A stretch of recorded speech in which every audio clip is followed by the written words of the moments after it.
بسم الله الرحمن الرحيم. مشاهدينا الأعزاء والحفل الكريم، السلام عليكم ورحمة الله تعالى وبركاته، وأسعد الله صباحكم بكل خير.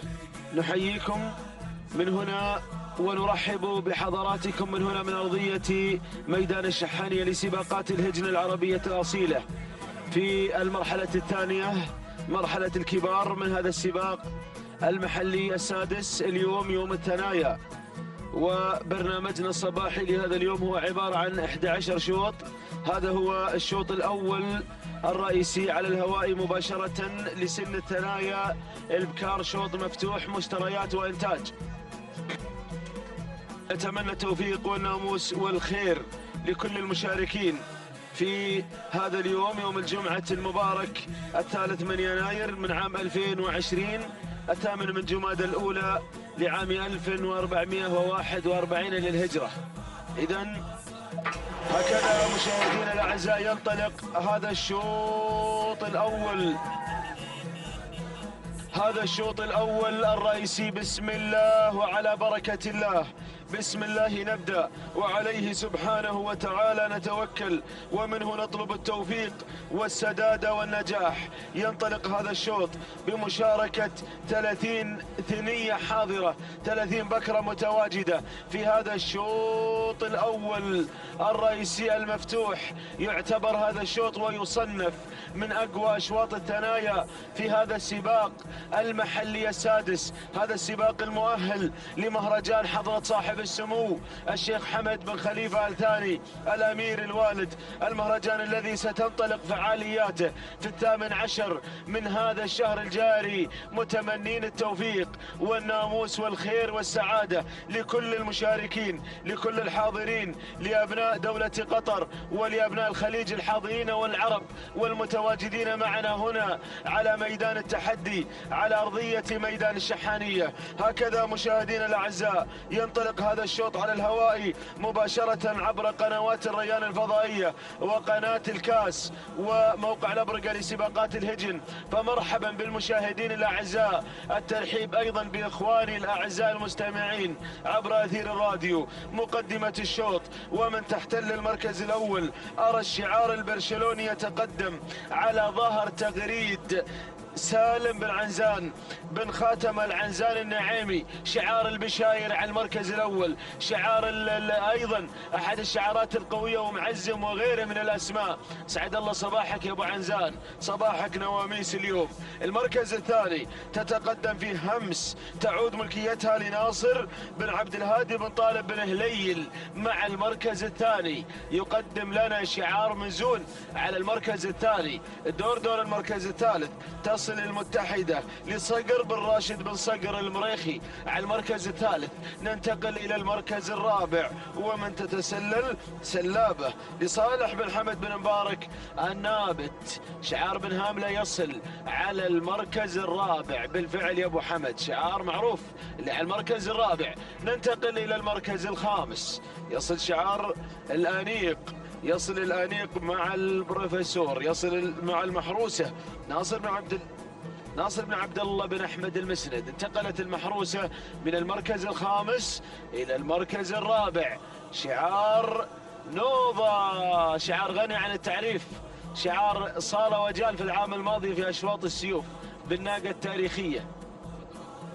نوضة وما أدراك ما نوضة، راعية الملايين، أم الملايين، شعار أم الملايين على الظهر. المحروسة اللي انتقلت من الخامس إلى الثالث إلى الثاني مباشرة.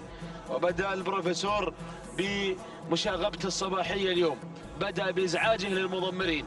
العودة إلى مقدمة الشوط، مرحبا بتغريد من تغرد خارج السرب. يلا يا أبو عنزان، ركزي على تغريد يا أبو عنزان مع انطلاقتها الموفقة اليوم.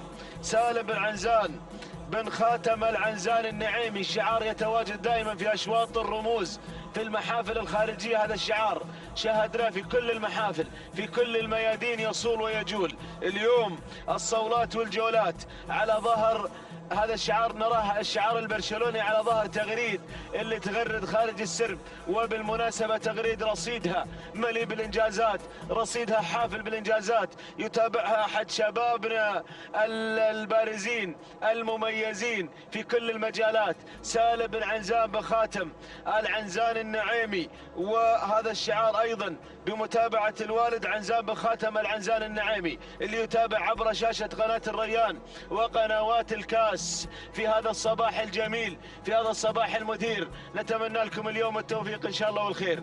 المركز الثاني يصل شعار الأنيق ملك السيوف ناصر بن عبد الله بن أحمد المسند، يقدم المحروسة ممثلا لأهل الشمال اليوم، لأهل الخور والذخيرة في صباح هذا اليوم، وجميع وعموم مناطق الشمال يبغون سلام يا البروفيسور، يا محمود، يا بن محمد، يا الوهيبي، يا الوهيبي، يا الوهيبي، الله يا الوهيبي، الله يا الوهيبي. تاريخ مع هذا المضمر، تاريخ مشرف مع محمود بن محمد بن سالم الوهيبي. من يحتل المركز الثاني مع المحروسة يتابع هذا الشعار، شعار ناصر بن عبد الله المسند. اقترن هذا الاسم مع انجازات المسند، مع انجازات ابو عبد الله التي وكان اخرها السيوف في العام الماضي وفي هذا الموسم في مهرجان المؤسس عندما انتزع بعض الرموز.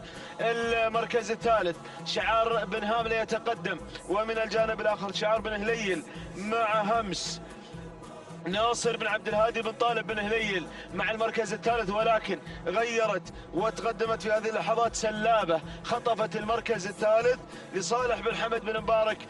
نابت بن هاملة يقدم لنا سلابة على المركز الثالث في هذه اللحظات. ايضا صالح بن حمد بن هاملة من الشباب البارزين اللي اثبتوا وجودهم في هذا العالم، اثبت له موطئ قدم مع المضمرين الاكفاء بن هاملة. عادت مرة اخرى همس بشعار مزون لتنتزع المركز الثالث، سلابة على المركز الرابع. المركز الخامس اول نداء لزعزعة حمد بن ناصر بن سالم بن حفيظ، تنتزع المركز الخامس في اول نداء لها. على المركز الخامس ارى شعار الزعبي يتدخل بدوره، ينضم الى دائرة النداء. عودتنا الى تغريد يا ابو عنزان، الى تغريد. الله يا سلام، 4 كيلومترات غادرنا لوحة المنتصف، يتبقى 4 كيلومترات عن معرفة بطلة الثنايا في الشوط المفتوح اليوم في آخر السباقات قبل مهرجان الأمير الوالد. اليوم الناموس يعزز من حضور المشاركين، يرفع المعنوية عند ملاك الهجن. الله، تغريد ما زالت على المركز الأول، تغريد ما زالت على صدارة الشوط بالشعار البرشلوني. سالم بن عنزان بن خاتم العنزان النعيمي يتابع تغريد راعي بشاير اليوم، يتابع تغريد راعي معزم، راعي غيرها من الأسماء التي صارت وجالت في كل ميدان. هذه تغريد اليوم في الفورم اليوم 10 على 10 يا ابو عنزان، تقدمها تكتيكي وانطلاقتها ذاتية واندفاعاتها ايضا بدون اي اوامر وبدون اي تعليمات. وايضا سالم بن عنزان من خيرة الشباب في عالم المساير، يمتلك ايضا استراتيجية وخبير في هذا المجال وما لم يصدر عليه الاوامر حتى هذه اللحظات، ما زالت تنطلق انطلاق ذاتي ودفع تلقائي. الناموس اليوم وين بيروح؟ هل مع تغريد ام مع محروسة وسيتجه الى اهل الخور، ام مع بن هليل مع ابو هادي اللي على المركز الثالث؟ ورا شعار الزعبي يتدخل، تصل لهيب لتلهب معركة هذا الشوط، لتلهب حماس الشوط. لهيب تصل، سعيد بن بطي الزعبي مع لهيب، يصل المغامر مع المضمر راشد بن بطي الزعبي مع ايضا الشرس والمغامر يصلون، وحطت رحالهم مع المركز الرابع في هذه اللحظات. بن هاملة شعاره يتقدم مع المركز الخامس مع سلابة من تحاول اقتناص المركز الرابع. بن حفيظ قادم ايضا مع زعزعة، بدأ هذا الشوط يلتهب مع صعود لهيب الى المركز الرابع، مع وصول لهيب الزعبي من الهبت، من حركت الشوط حقيقة. مع وجود لهيب تحرك الشوط واسرع الشوط. ايضا الوهيبي ايضا شعارها للسلطنة قادم مع نوف مبارك بن سعيد بن برغش العسكري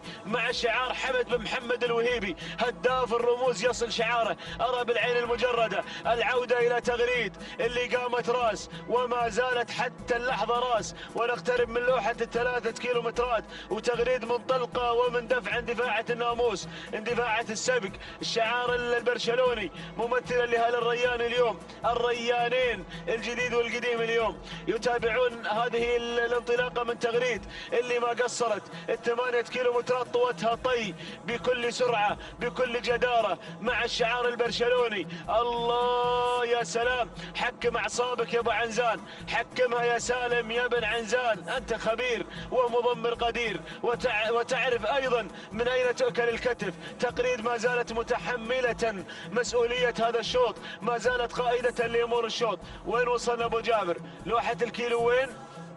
إذا كيلو وين عن خط النهاية، وما زالت تغريد سيدة الموقف، وما زال أبو عنزان متحكم بالأعصاب، متحكم بأعصابه اليوم سالم بن عنزان على الرغم من قوة هذا الشوط، من أيضا توتر المشاركين فيه، لأنه شوط رئيسي ونقطة رئيسية، شوط تسلط عليه أضواء الإعلاميين ومقابلات الصحفيين. إذا استعد للمقابلة يا الفائز بهذا الشوط، والأقرب سالم بن عنزان بخاتم العنزان النعيمي اللي ما زالت ترقص على صوت الجهاز، ترقص السمراء على صوت الجهاز، ما درت باللي ورا يضرب عصاه. الله، انطلقت بدون اي اوامر بدون اي تعليمات، ما زالت تغريد على المركز الاول، على صدارة الشوط ابتعدت، غادرت تغريد، ولعت بهذا الشوط وجر الشوط بعنزان جر تكتيكي وتخطيط تكتيكي. وصلت المحروسة ويصل شعار الانيق ناصر بن عبد الله بن احمد المسند،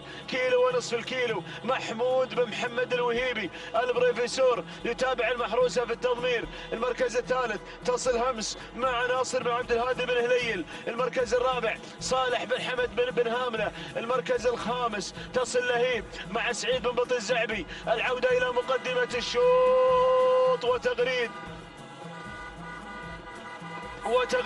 مع المركز الأول مع صدارة الشوط. نقترب من لوحة الكيلومتر الأخير، وتغريد ما زالت سيدة الموقف، قامت راس وتقترب من لوحة الكيلومتر الأخير. الله يا تغريد، الله يا تغريد مع الشعار البرشلوني، مع الشعار البرشلوني. سالم بن عنزان بن خاتم العنزان النعيمي، ما استعجل أبو عنزان أبدا أبدا، خطة تكتيكية، سحب الشوط من 1500 متر الأخيرة، وما زالت تغريد تقود هذا الشوط مع 900 متر الأخيرة. المحروسة مع المركز الثاني. المركز الثالث وصلت تنبيه راشد بن بطي الزعبي، أول نداء لتنبيه. المركز الرابع همس تصل مع بن هليل. المركز الخامس أيضا لهيب مع الزعبي، ولكن انطلقت تغريد. الله، تغريد طارت بناموس الشوط الثنايا، ولكن المحروسة الأنيق ملك السيوف راعي نوضة راعي الخور ينتزع ناموس الشوط، ممثل الخور الدائم ينتزع ناموس الشوط الرئيسي للثنايا، أقوى أشواط الثنايا مع المحروسة بشعار نوضة، بهذا الشعار المميز. ملك السيوف يمتلك شوط الثنايا الرئيسي في آخر مشاركات الثنايا قبل مهرجان الأمير الوالد، ليطمئن جماهير هذا الشعار بأنه بخير، بأنه حاضر بكل قوة. سلام يا ناصر يا بن عبد الله يا المسند، سلام، أهنيك على هذا الفوز. سلام يا البروفيسور، مشكور يا محمود يا ابن محمد يا الوهيبي. المحروسة تنتزع شوط الثنايا الرئيسي وتهدي ناموسها لملك السيوف، لراعي نوضة، لممثل الخور. سلام يا الخور، سلام، تهانينا والناموس وتوقيت المميز يسجل مع المحروسة اليوم. تهانينا والناموس لناصر بن عبد الله بن احمد المسند، وللمضمر محمود بن محمد الوهيبي بروفيسور. المركز الثاني وصلت فيه تغريد لسالم بن عنزان بخاتم العنزان النعيمي. المركز الثالث تنبيه راشد بن بطي بن محمد الزعبي. المركز الرابع سيوف حمد بن محمد بن خزينة. المركز الخامس وصلت فيه همس ناصر بن عبد الله ناصر بن عبد الهادي بن طالب بن هليل. إذا ناصر بن عبد الهادي مع همس هي من احتلت المركز الخامس. إذا المحروسة بشعار الأنيق، ناصر بن عبد الله بن أحمد المسند يتألق شعار الأنيق اليوم. يقدم المحروسة من انطلقت في الأمتار الأخيرة انطلاقة قوية بقيادة البروفيسور محمود بن محمد الوهيبي. ثاني وناموس وسلام يا الخور سلام 12 دقيقة 38 ثانية 75 جزء من الثانية. سلاماتنا إلى أهل الخور اليوم وإلى مالك الشعار ناصر بن عبد الله بن أحمد المسند، وإلى المضمر محمود بن محمد الوهيبي المركز الثاني. وصل التقريد ما قصرت، قدمت عرض تشكر عليه 12 دقيقة 42 ثانية 52 جزء من الثانية. الثاني والناموس على فوز تقريد لسالم بن عنزان من خاتم العنزان النعيمي المركز الثالث. وصل التنبيه قطعت المسافة في 12 دقيقة 42 ثانية 86 جزء من الثانية. تهانينا والناموس للشرس راشد بن بطي الزعبي، وللمغامر سعيد بن بطي الزعبي. تهانينا والناموس لجميع الفائزين. أما الآن يستعد الشوط الأول الرئيسي للثنايا. أقوى أشواط القعدان يستعد للانطلاقة، وأنقل الكلمة والميكروفون لأخي وزميلي بسام الشام.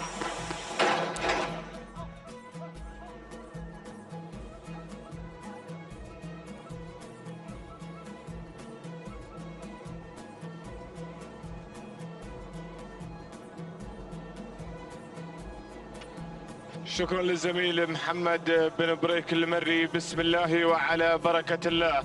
مشاهدينا مستمعينا الأفاضل، أحييكم بتحية الإسلام الخالدة. سلام الله عليكم ورحمته وبركاته. رحب بكم أجمل ترحيب بهذه الانطلاقات الصباحية المميزة على أرضية ميدان التحدي، ميدان الشحانية. نتابع هذه المنافسة والتحديات الجميلة ضمن فعاليات المحلية السادس بمرحلته الثانية بيومه الثاني. نتواصل باندفاعة وانطلاقة أشواط الكبار. الشوط الرئيسي للثنايا القعدان ينطلق من مسافة 8 كيلومترات حاملا بطياته هذه الشعارات الكبيرة التي تشارك باحثة عن ناموس الشوط الرئيسي في هذا الاندفاع، في هذا الإبداع والإمتاع على قناة الريان الناقلة لهذه الأحداث المميزة.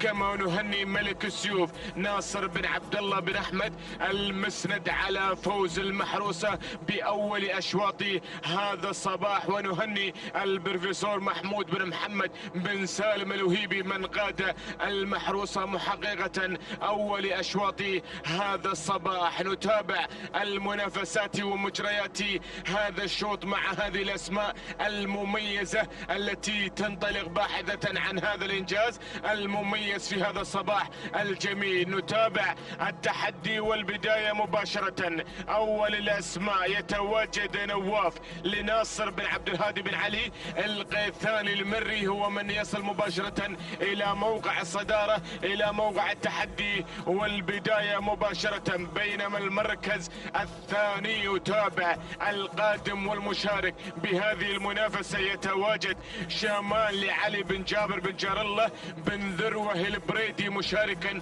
مع شامان الذي يحتل المرتبة الثانية. بينما من غير واحتل المركز الثاني وصل الفايز للسيد ناصر بن عبد الهادي بن طالب بن هليل الغفراني، وصل مباشرة إلى موقع التحدي والمنافسة مع الفايز الذي انطلق مباشرة من موقع إلى موقع، وصل مباشرة إلى صدارة هذا الشوط. نتابع المركز الثالث القادم هنا مختار لمنصور بن محمد بن منصور آل سيف الخيارين، متواجد بشعاره المميز مشاركا في هذه الأشواط الرئيسية. المركز الرابع نتابع التحدي مع شامان علي بن جابر بن جار الله بن ذروة البريدي يشارك، ينطلق في هذا التحدي، يتواجد بمشاركة شامان على المرتبة الرابعة، تسلل بدوره إلى المرتبة الثالثة. ولكن نتابع المركز الخامس، وصل الشقب القادم والحاضر في هذا التحدي الكبير بقيادة محمد بن سالم بن محمد بن مانعه المري راعي الخنجر الفضي في مهرجان المؤسس، أحد الأسماء القوية التي تشارك في هذا التحدي الكبير وتنطلق في هذا المسار المميز. الشقب القادم بإنجازاته والحاضر في هذا التحدي المميز باحثا عن هذا الإنجاز المميز في هذا الصباح. هذه النتيجة مشاهدينا مستمعينا الأفاضل للخمس المراكز الأولى التي تشارك وتنطلق في موقع التحدي والمنافسة بأول نداء أتممتوا على مسامعكم في هذا الانطلاق المميز مع الخمس المراكز الأولى التي سيطرت وجاءت في دائرة النداء والإذاعة. نتابع الأسماء، نتابع الشعارات الحاضرة والقادمة في هذا العالم الساحر والمشاركة في هذا الموروث الشعبي الكبير التي تنطلق وتشارك في هذا الصباح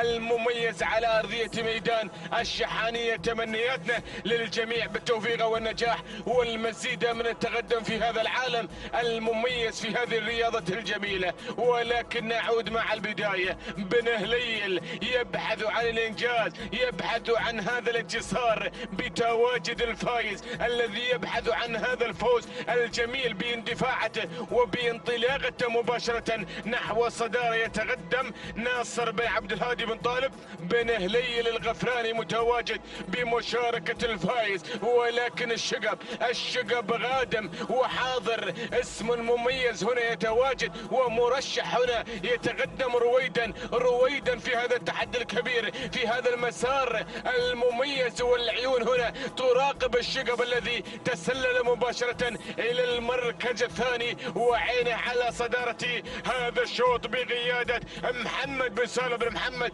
بن مانعه. يتواجد مشاركا في هذا المسار مندفعا في هذا التحدي. بدأ الشقب بدأ يتسلل إلى الصدارة باحثا عن هذا الإنجاز المميز وبرصيده عدة إنجازات من ضمنها الخنجر الفضي في مهرجان المؤسس. يريد أن يضيف هذا الشوط الرئيسي برصيده وبرصيد هذا الشعار المميز الذي دائما يقدم لنا هذه الأسماء المميزة. بينما الفايز مع بن هليل على المركز الثاني. ولكن ننتقل مباشرة مع صاحب المركز الثالث. يتقدم هنا شاهين لفهد بن جابر بن حمد بن جابر بن حنزاب. يتواجد منطلقا مع المركز الثالث، يتواجد في عمق المنافسة مشاركا في هذا التحدي الكبير والمعركة من أجل الظفر بناموس هذا الشوط. نتابع المركز الرابع مع انتصاف المسافة. 4 كيلومترات راحت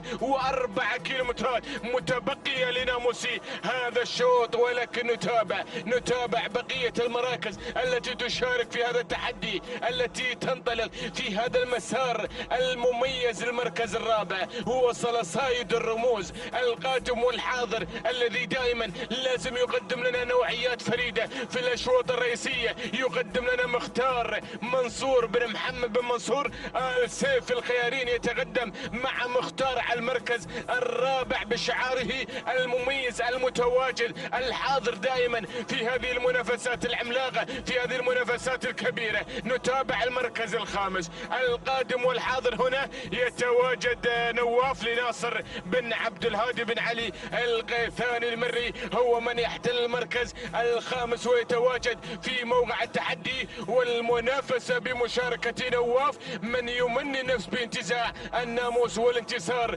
مع هذا التحدي. ولكن هنالك أسماء تصل مباشرة إلى هذا التحدي تترقب اللحظات الأخيرة لكي تصل إلى دائرة المنافسة ودائرة النداء والإذاعة. نتابع شعارات عمالقة وكبار متواجدين في هذا العالم الساحر، متواجدين في هذا التراث الجميل، في هذه الرياضة الجميلة، رياضة الآباء والأجداد، رياضة سباقات اللجن العربية الأصيلة. ولكن نعود مع البداية. الشقب والفايز في حوار ثنائي في مقدمة هذا الشوط مع عمالقة التضمير القادمين الحاضرين المتواجدين في هذه المنافسة مشاركين بن مانعه وبن هليل في حوار ثنائي جميل في هذا التحدي الكبير بين الشقب والفايز. ينفردا في مقدمة هذا الشوط في المركز الأول والثاني. ولكن الشقب كعادته يتواجد في المرتبة الأولى.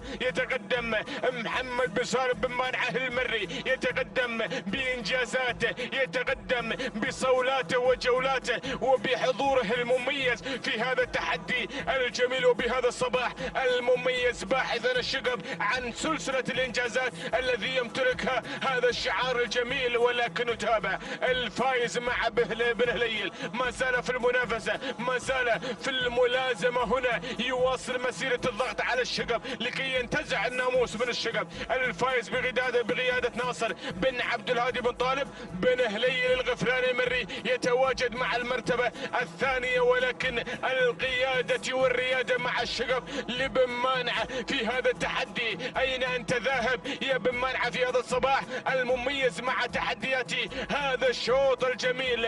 الفايز والشغب هنا ينفردا في مقدمة هذا الشوط، ينطلقا في موقع واحد من أجل المنافسة، من أجل الظفر بناموس هذا الشوط. أقوى أشواط القعدان، أقواها وأعتاها مع هذه الأسماء الكبيرة. كيلوين متر يا مضمرين هي من تفصلنا عن ناموس هذا الشوط، ومن يود المنافسة يلحق في ركب المقدمة، يلحق في الشغب ويلحق في الفايز في هذا التحدي الكبير، في هذه المنافسة الجميلة مع هذه الثنائية التي تنفرد في مقدمة هذا الشوط بقيادة الشغب لمحمد بن سالم بن مانعة المري، وبتواجد الفايز لناصر بن عبد الهادي بن طالب بن هليل الغفراني يتواجد مع المرتبة الثانية الفايز والشغب. ولكن نتابع المركز الثالث بن حنزاب هنا بدأ يقترب من دائرة الصراع، من دائرة النزاع من أجل ناموس ومن أجل انتصار.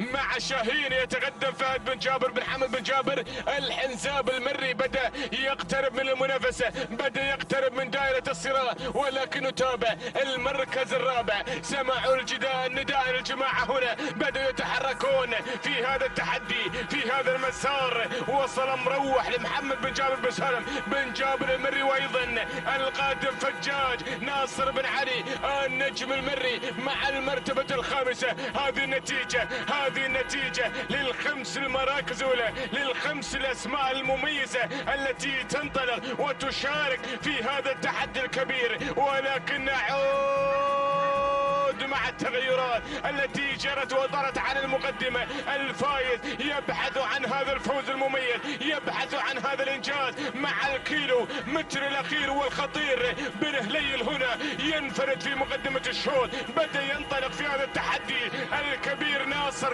بن عبد الهادي بن طالب بن هليل المري هنا ينفرد مع المقدمة، ينطلق في صدارة هذا الشوط. الشغب على المركز الثاني، محمد بن سالم بن مانعة المري يتواجد مشاركا في هذا التحدي، منطلق في مسار هذا الشوط. ولكن الفايز واللحظات الأخيرة بدأ هناك يغرد وحيدا خارج السرب في هذا التحدي الكبير بهذه المنافسة المميزة. بن هليل حاول مع الشوط الرئيسي للثنائي الابكار، ولكن يظفر بناموس الشوط الرئيسي للثنائي القعدان في هذا التحدي الكبير، في هذه المنافسة الجميلة.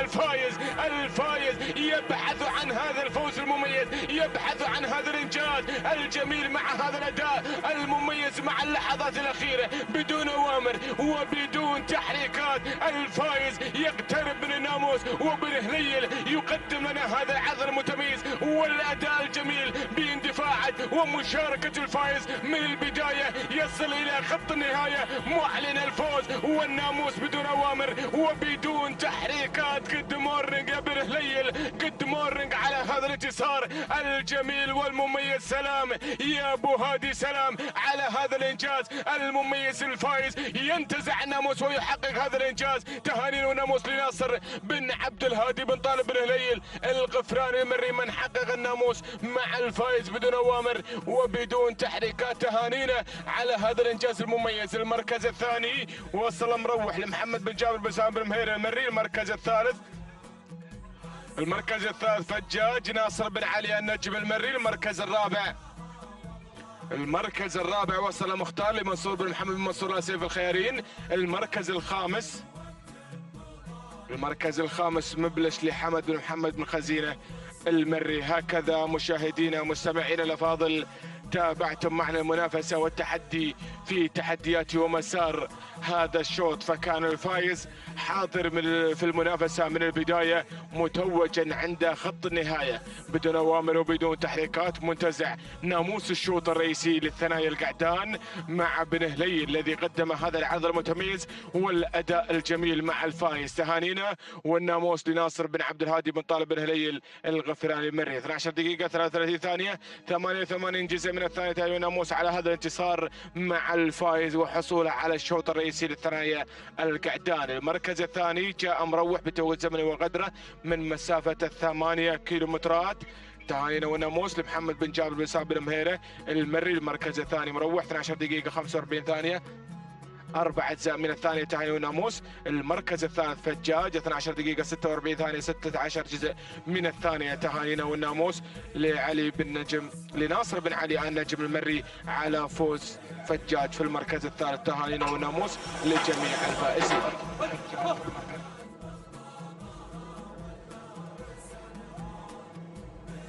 بسم الله الرحمن الرحيم، بسم الله نبدأ وعليه نتوكل، ومنه دائما وابدا نطلب السداد والتوفيق يا رب العالمين. انطلق بهذه اللحظات حفلنا الكريم الشوط الثالث بتعداد اشواط ومنافسات وتحديات هذه الفترة الصباحية المخصصة لسن الثنايا للاشواط العامة وشعارات ابناء القبائل الحاضرة والمتنافسة والمشاركة والمزينة لأرضية هذا الميدان بألوانها الزاهية وانطلاقاتها الجميلة مع فئة الثنايا الإبكار الحاضرة من مسافة 8 كيلومترات ومع تحديات هذه الأسماء القوية. ولا يسعنا بهذه اللحظات إلا أن نهني ناصر بن عبد الله المسند على فوز المحروسة، والتهنئة للبروفيسور محمود بن محمد الوهيبي من تابع هذا الشعار وقدم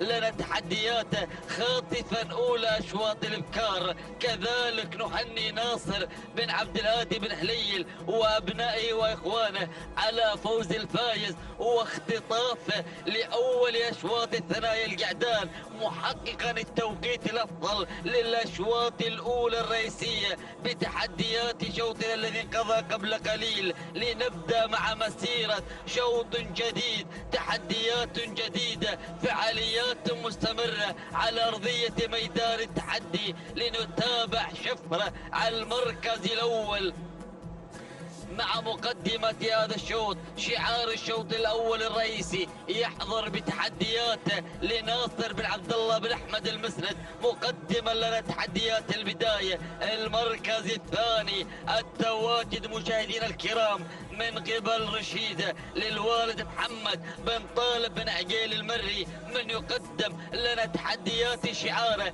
مع المركز الثاني. المركز الثالث النويعس حمد بن محمد بن جهويل يقدم لنا هذا الشاب مع تحديات هذا الشعار. انطلاقة الاسم التراثي النويعس مع المركز الثالث، لكن ثالث الاسماء ينخطف من قبل أزمة لهجن السيلية مع تحديات المركز الرابع. تسلل هذا الشعار نحو المركز الثاني بهذه اللحظات.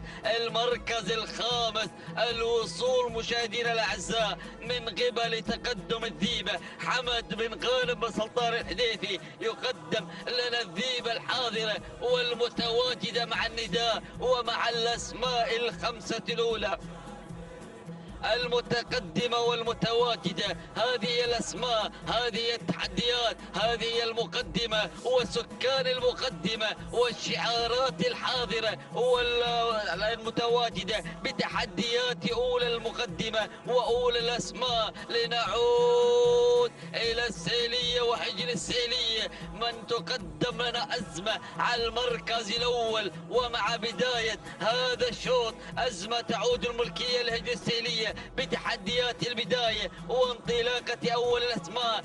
المركز الثاني شفرة على المركز الثاني، شفرة تحضر بتحديات هذا الشعار الأنيق. ناصر بن عبد الله بن أحمد المسند يقدم لنا مسيرة هذه التحديات مع منافسات هذا الصباح، يبحث عن النقطة الثانية بعدما أيضا فازت المحروسة لتفوز أيضا شفرة بتحديات وانطلاقات المنافسة مع المركز الثاني. المركز الثالث التواجد من الذيبة اللي بتحظى بترحيبه فازت مع تحديات وانطلاقات هذه المسيرة. على المركز الثاني تعود ملكية الذيبة لحمد بن غانم سلطان الهديفي. على المركز الثاني المركز الثالث التقدم من أسماء. المركز الرابع أو هنالك شفرة على المركز الثالث. المركز الرابع التواجد من النويعز في شوط مليء بالحماس، مليء بالإثارة، مليء بالتحديات، بقوة الأسماء وقوة الشعارات. النويعز تعود الملكية لحمد بن محمد بن سالم بن جهويل.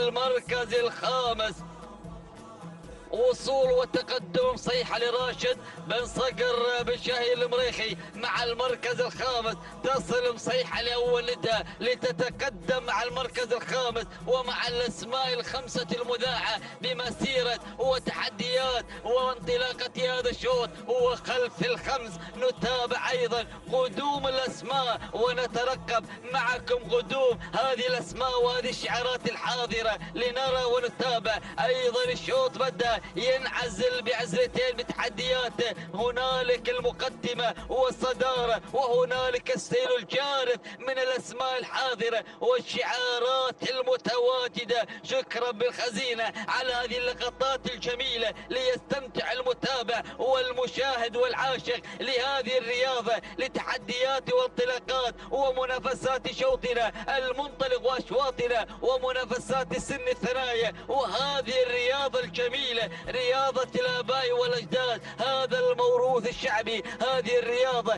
بتحديات سباقنا المحلي السادس من المرحلة الثانية في ثاني أيامه في هذا اليوم يوم الجمعة المباركة. لنعود بحضراتكم إلى المقدمة ومع ندائنا واستجوالنا بالنداء نتابع شفرة بدأت تغير مجريات الشوط لتنطلق إلى البداية إلى المركز الأول وإلى الصدارة. تحمل شعار المسند ناصر بن عبد الله بن أحمد المسند من يمتلك شفرة. المتابعة مع البروفيسور محمود بن محمد الوهيبي من يتابع هذا الشاب تحديات هذا الشعار. لكن عادت أزمة من تسير بمهمة رسمية بتحدياتها نحو البداية. تحمل شعار هجر السيلية على المقدمة وعلى الصدارة مع انطلاقة البداية ومع انطلاقة أول الأسماء. المركز الثاني التواجد من شفرة ناصر بن عبد الله بن أحمد المسند. والمركز الثالث التقدم من مصيحة على ثالث الأسماء تعود الملكية لراشد بن صقر بن شاهين المريخي. المركز الرابع التواجد حفلنا الكريم.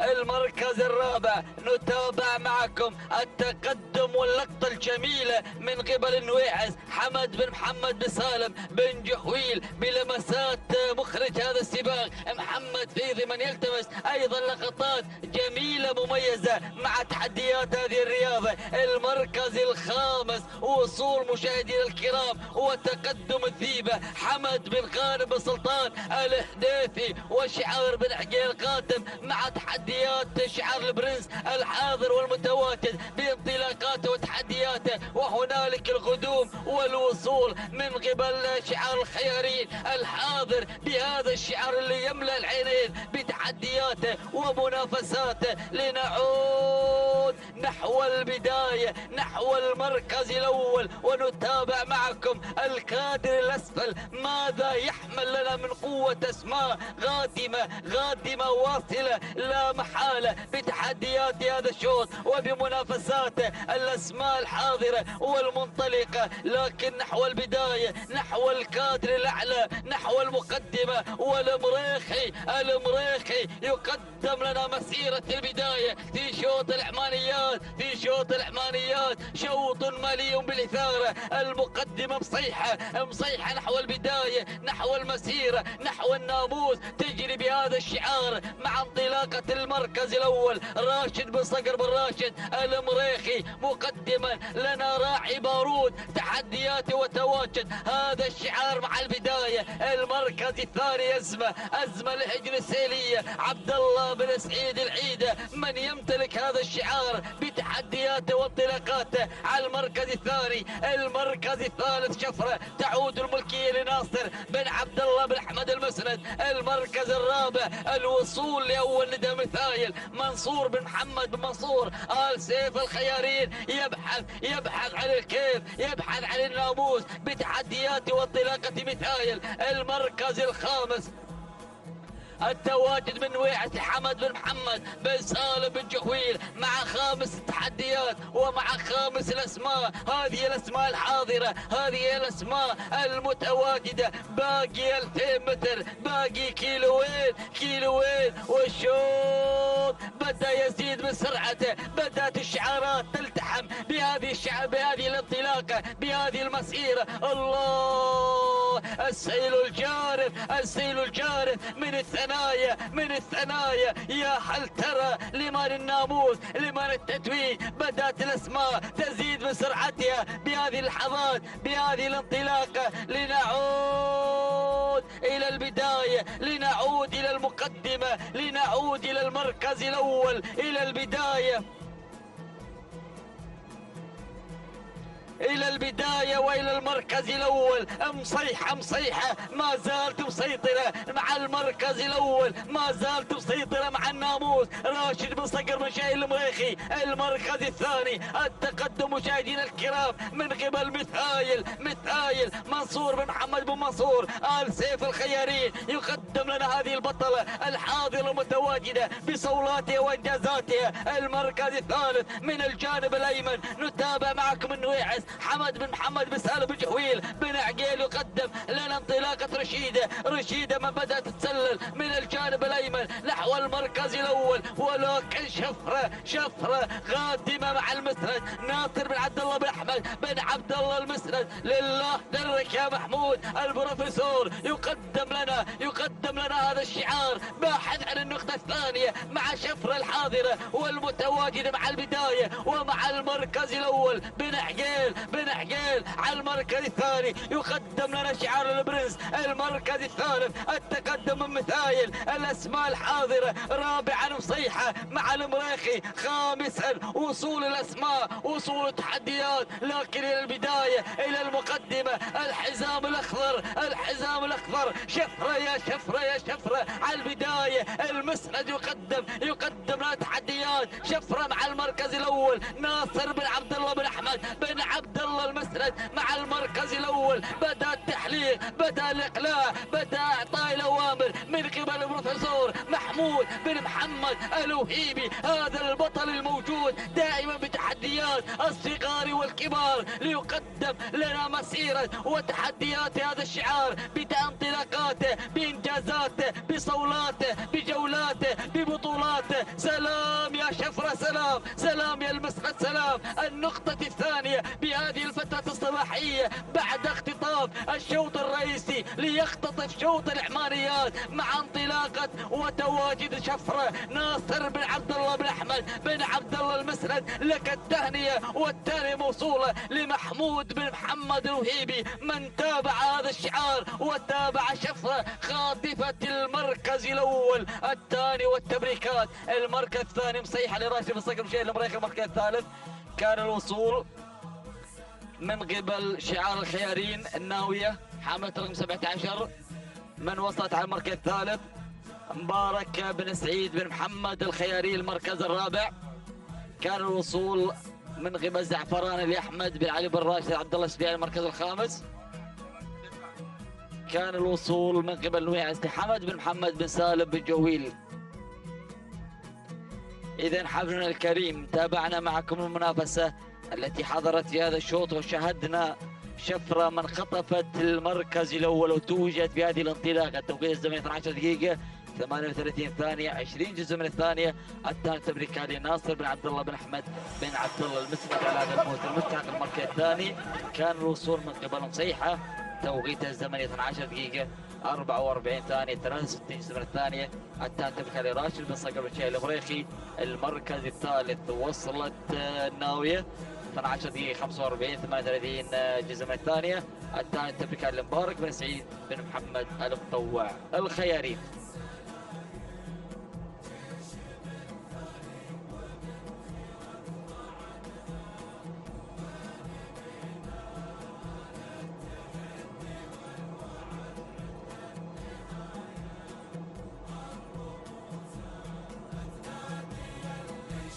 السلام عليكم ورحمة الله وبركاته أيها الأخوة مشاهدينا ومتابعينا الكرام. انطلق الشوط الرابع والمخصص هذا الشوط الأول للعمانيات الثنايا، والمسافة هي 8 كيلومترات. نتابع وإياكم في هذه اللحظات هذا الانطلاق والاندفاع. نتابع الأسماء المندفعة، نتابع المركز الأول والمقدمة هناك مع راقي على المقدمة. نتابع في مقدمة هذا الشوط ومع محمد بن علي بن محمد بن حلفان المري هنا في هذه اللحظات في مقدمة الشوط. بينما النقلة على المركز الثاني نتابع هناك مبعد لسعيد بن محمد بن زايد المطوع الخيارين على المركز الثاني في هذه اللحظات. منطلق مع المركز الثاني المركز الثالث. نتابع في هذه اللحظات هناك المركز الثالث ومن يصنع على المركز الثالث. هناك نتابع الانطلاق والاندفاع مع مهاجر لسالم بن راشد بن سالم بن دوحة المري مع المركز الثالث. المركز الرابع نتابع هناك لمح البصر مع اللي على المركز الرابع لمح البصر لأحمد بن سلمان بن عبد الله المنصوري في هذه اللحظات مع المركز الرابع. والمركز الخامس نتابع هناك شجن لخليل بن ناصر بن منصور الخليل الشهواني. نشاهد وإياكم في هذه اللحظات هذه الخمس المراكز الأولى المنطلقة المندفعة في هذا الشوط. نتابع هناك أسماء خلف الخمس المراكز الأولى في هذا الشوط الأول. أيضا الشوط العمانيات نتابع في هذه اللحظات، يعتبر هذا الشوط رئيسي للعمانيات. ونتابع في هذا الانطلاق واندفاعات هذا الصباح. نتابع هناك ونعود إلى مقدمة الشوط مباشرة إلى راقي على المقدمة وعلى المركز الأول. ها هو راقي ومن لا يعرف راقي اللي في مقدمة الشوط. ونتابع اندفاعته في هذه اللحظات لمحمد بن علي بن محمد الغفراني هنا بن حلفان من يرافق راقي في هذه اللحظات. ونتابع في هذه اللحظات في انطلاقته وفي مقدمة الشوط وكفة مليئة بالسيارات كفة مليئة ما شاء الله تبارك الله ما شاء الله يا راقي اللي في مقدمة الشوط صاحب 6 سيارات.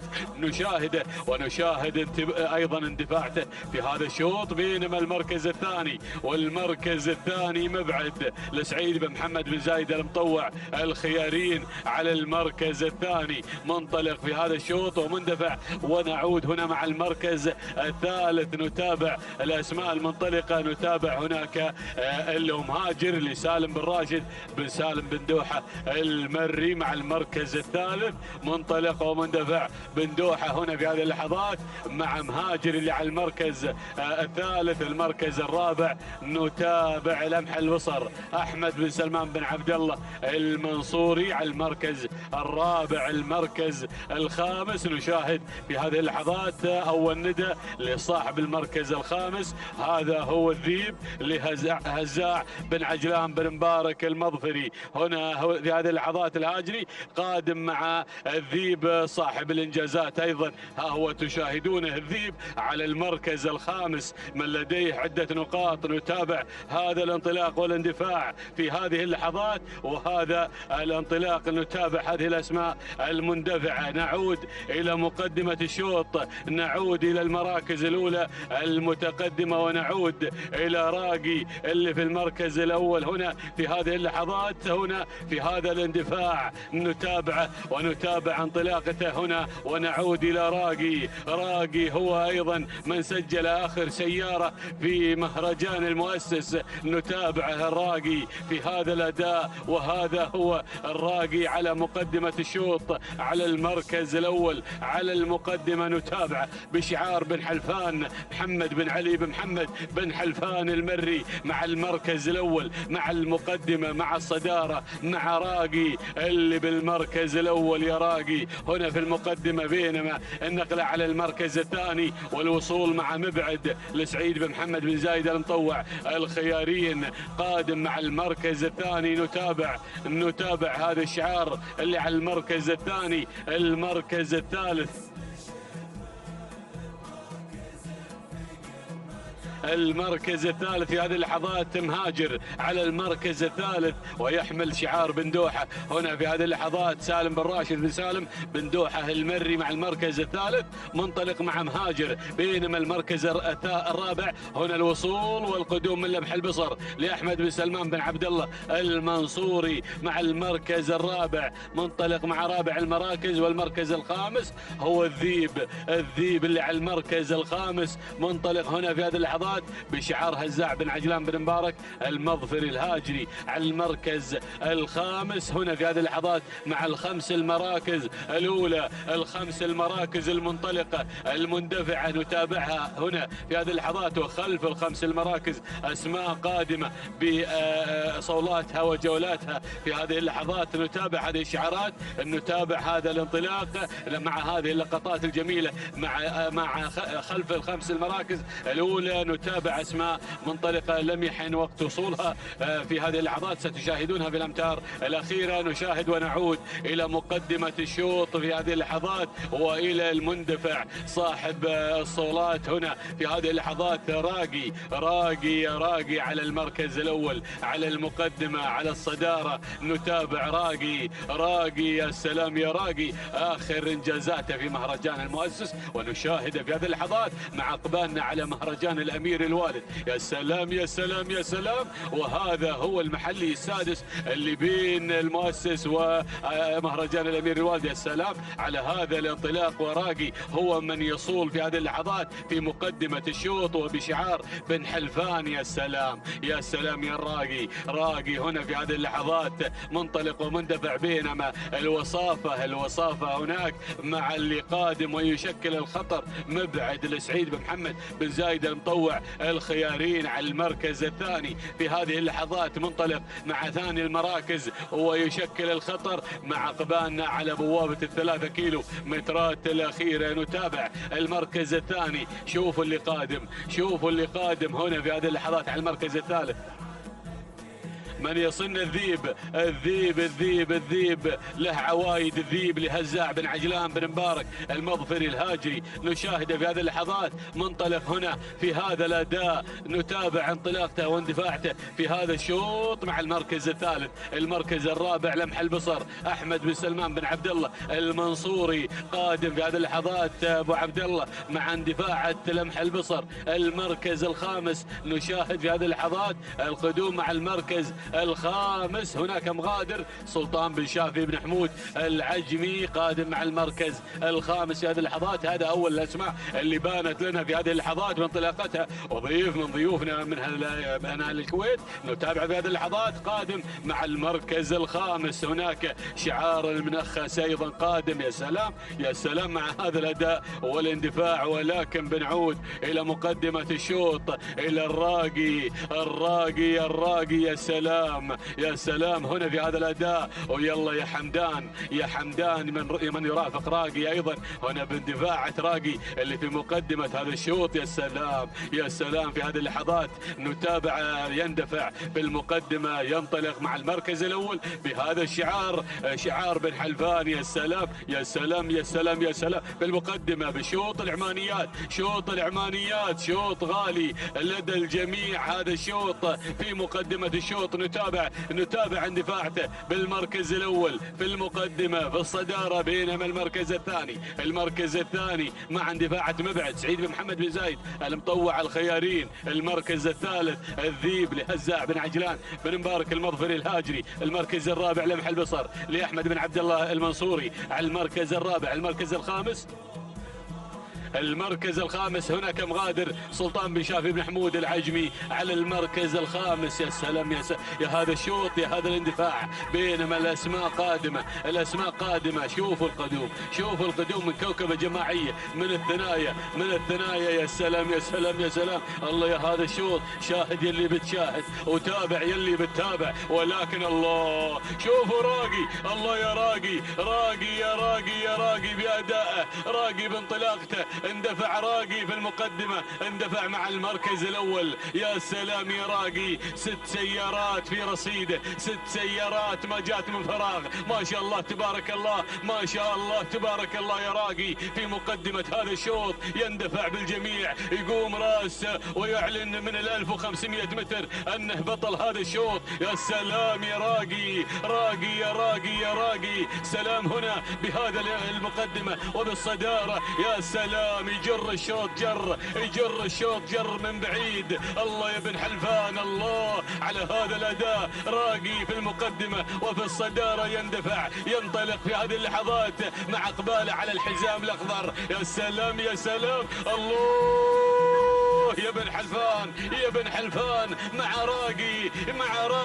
يا سلام ها هو راقي بمعرضه المتجول معرض السيارات اللي في رصيده. ما شاء الله تبارك الله على هذا الأداء مع الكيلو الأخير بدون أي تعليمات عبر السماعة. ما شاء الله يا راقي هنا وبقيادة بن حلفان. وأيضا هناك حمدان من يرافقه. يا سلام عليك يا حمدان يا بن علي يا بن حلفان على هذا الأداء والتميز الرائع وهذا الانطلاق.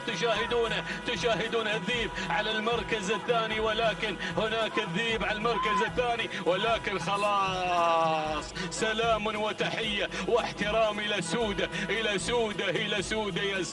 يا سلام بنسلم عليكم يا أهل سودة السلام الصباحي بشوط رئيسي شوط العمانيات مع راقي اللي بدون أي تعليمات. عصاته مثبتة في بطانه ودائه وتميزه في هذا الصباح بهذا الأداء والتميز. نتابع هنا بن حلفان. سلام وتحية واحترام. وبنسلم عليك يا ابو شارف من اعطانا المعلومات وبسام ايضا في هذا القعود اللي ما شاء الله تبارك الله في مقدمة الشوط يندفع بكل اريحية تامة بدون اي تعليمات. عصاته قوس في بطانه ما شاء الله تبارك الله على هذا الاداء. سلام وتحية واحترام. سلام مع هذا البعير اللي ايضا يسجل هذه النقطة مع ال6 سيارات. سلام يا بن حلفان سلام والتحية والاحترام مع هذا الفوز مع راقي لمحمد بن علي بن محمد الغفراني. بن حلفان يستاهل الفوز على هذا الناموس بدون اي تعليمات. تذكر عليه المركز الثاني. وصلنا هنا في هذه اللحظات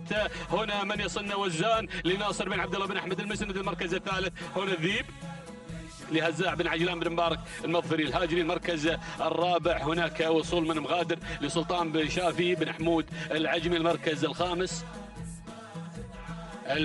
الخامس وصلنا السيج لهجن التحدي. سلام وتحية واحترام للراقي الذي انتزع الفوز انتزع الناموس انتزع هذا الفوز بكل جدارة. شوفوا عصاته مثبتة. يا سلام هنا هنا في هذه اللحظات. شوفوا توقيت الزمني، ما شاء الله تبارك الله، ما شاء الله على هذا التوقيت يا بن حلفان. 12 دقيقة 40 ثانية 8 أجزاء من الثانية. تهانينا على فوز الراقي لمحمد بن علي بن محمد بن حلفان المري من في رصيده 6 سيارات. ما شاء الله تبارك الله على هذا الأداء والتميز راقي في هذا الشوط. نتابع هنا الانطلاق والاندفاع، نتابع المركز الثاني. هنا من يصلنا اللي هو وزان، توقيته 12 دقيقة 49 ثانية 89 جزء من الثانية. تهانينا وناموس لناصر بن عبد الله بن أحمد المسند. وهناك المركز الثالث من يصلنا الذيب، توقيته 12 دقيقة 51 ثانية 45 جزء من الثانية. تهانينا لهزاع بن عجلان بن مبارك المظفري الهاجري. بسم الله الرحمن الرحيم. مشاهدينا ومتابعينا الكرام، اسعد الله صباحكم بكل خير وبركة من هنا من ميدان التحدي، ميدان الشحانية، لسباقات الهجنة العربية الأصيلة، مع تواصل انطلاقات هذا الصباح الجميل مع سن الثنايا وانطلاقة شوطنا الخامس الذي انطلق قبل قليل، وهو شوط خاص للابكار. الثنايا 8 كيلومترات حاضرة في هذا السباق. نتابع أول المراكز الشايقة لهجن السيلية على أول المراكز، تنطلق وتندفع وتبحث عن ناموس مميز لشعار اللورد على أول المراكز. بينما المركز الثاني نتابع الوصول في هذه اللحظات والتقدم مع المركز الثاني. هذه مشاهدينا الأعزاء شرف لحمد بن راشد بن ناصر بن لخن بن مريزيق المري يتواجد في المركز الثاني. بينما المركز الثالث هذه أفعال لحمدان بن علي بن محمد الغفراني المري يحتل المركز الثالث. نتابع المركز الرابع لنتابع هنا الجذابة للسيد فهد بن حسين بن محمد بن جرحب المري يتسلل مباشرة إلى المركز الثالث. من الرابع حتى المركز الثالث نتابع خامس المراكز وخامس هنا أيضا الشعارات القادمة مع خامس المراكز. نتابع مشاهدينا الكرام التقدم والانطلاق على مستوى المركز الخامس. هذه مشاهدينا الأعزاء ومتابعينا الأفاضل زوبعة لفرج بن عبد الهادي بن طالب بن هليل الغفران المري على مستوى المركز الخامس. هذه النتيجة مشاهدينا الأعزاء للمراكز الخمس الأولى، النداء الأول، ونتحول مباشرة إلى ركب الصدارة لنتابع الشايقة تحمل شعار هجن السيلية على أول المراكز. بينما المركز الثاني أرى الملاحقة وأيضا هنا الانطلاق من قبل شرف حمد بن راشد بن ناصر بن لخن بن مريزيق المري يتواجد في المركز الثاني. بينما المركز الثالث نتابع مشاهدينا الأعزاء في هذه الانطلاقة وفي هذا التواجد الجذابة لفهد بن حسين بن محمد بن جرحب المري يتقدم في المركز الثالث. بينما المركز الرابع القادمة في هذه اللحظات والمنطلقة أفعال لحمدان بن علي بن محمد الغفراني المري. وخامس المراكز خامس التحديات زوبعة لفرج بن عبد الهادي بن طالب بن هليل الغفراني المري. هذه النتيجة مشاهدينا الكرام للمراكز الخمسة الأولى، لم يتغير شيء على المقدمة. نتابع شعار هجن السيلية يتصدر وينطلق ويبحث عن ناموس مميز مع انطلاقة الشايقة على أول المراكز. هذه الشايقة كما نتابعها في الكادر الأعلى عبر قناة الريان الفضائية تنطلق بالمركز الأول بثقة الكبار وبحضور شعار اللورد على المركز الأول. بينما المركز الثاني نتابع شرف حمد بن راشد بن ناصر بن لخن بن مريزيق المري يتواجد على مستوى المركز الثاني. المركز الثالث شعار بن جرحب بدأ ينطلق مع الجذابة لفهد بن حسين بن محمد بن جرحب المري يتواجد مع الجذابة في المركز الثالث. بينما المركز الرابع أرى الانطلاق في هذه اللحظات، أرى الانطلاق من قبل أفعال حمدان بن علي بن محمد الغفراني المري يتواجد شعاره في المركز الرابع. بينما المركز الخامس يتواجد شعار بن هليل ليقدم زوبع على مستوى المركز الخامس فرج بن عبد الهادي بن طالب بن هليل الغفران المري على خامس المراكز. هذه النتيجة مشاهدينا الأعزاء. قطعنا 3 كيلومترات من عمر هذا الشوط ويتبقى 5 كيلومترات عن صفحة جديدة هنا مشاهدينا الأعزاء، وانطلاقة مميزة لهذه الشعارات والأسماء المشاركة والباحثة بناموس هذا الشوط. نعود مباشرة مع الشايقة على البداية تقود الأسماء وتنطلق في صدارة هذا الشوط لهجنة السيلية على أول المراكز، ولكن الأسماء بدأت تصل في هذه اللحظات. أتابع الهجوم المكثف من قبل شرف، وكذلك من الجانب الآخر الجذابة، ولكن شرف تعود ملكيتها للسيد حمد بن راشد بن ناصر بن لخن المري يتواجد في المركز الثاني، والجذابة للسيد فهد بن حسين بن محمد بن جرحب المري في المركز الثالث يقدم الجذابة. بينما المركز الرابع أتابع الوصول في هذه اللحظات والانطلاق من قبل أفعال حمدان بن علي بن محمد الغفراني المري يتواجد في المركز الرابع. بينما المركز الخامس زوبعة، هذه زوبعة لفرج بن عبد الهادي بن طالب بن هليل الغفراني المري على خامس المراكز. وهناك أسماء لن يحم موعد تواجدها في عالم الإذاعة. نترقب دخول جديد على المراكز الأولى، ولكن نعود مباشرة لنتابع السيطرة حتى هذه اللحظات مع الشايقة تتصدر وتنطلق هنا بحضور شعار هجن السيلية على أول المراكز. 4 كيلومترات يا من يتابع الشايقة 4 كيلومترات الفاصلة عن خط نهاية. بينما المركز الثاني هذه شرف لحمد بن راشد بن ناصر بن لخن المري يتواجد في المركز الثاني. المركز الثالث أتابع الوصول مشاهدينا الأعزاء من قبل أفعال لحمدان بن علي بن محمد الغفراني المري. بينما المركز الرابع من الجانب الآخر الوصول مشاهدينا الأعزاء والتقدم القادم الفهدى مطلق بن محمد بن ناصر الهاجري يصل لأول إذاعة في هذا الشوط، يصل مع الفهدى. هذه الفهدى تتسلل من مركز إلى مركز وفي طريقها لانتزاع المركز الأول. المركز الخامس نتابع زوبعة لفرج بن عبد الهادي بن طالب بن هليل المري على خامس المراكز.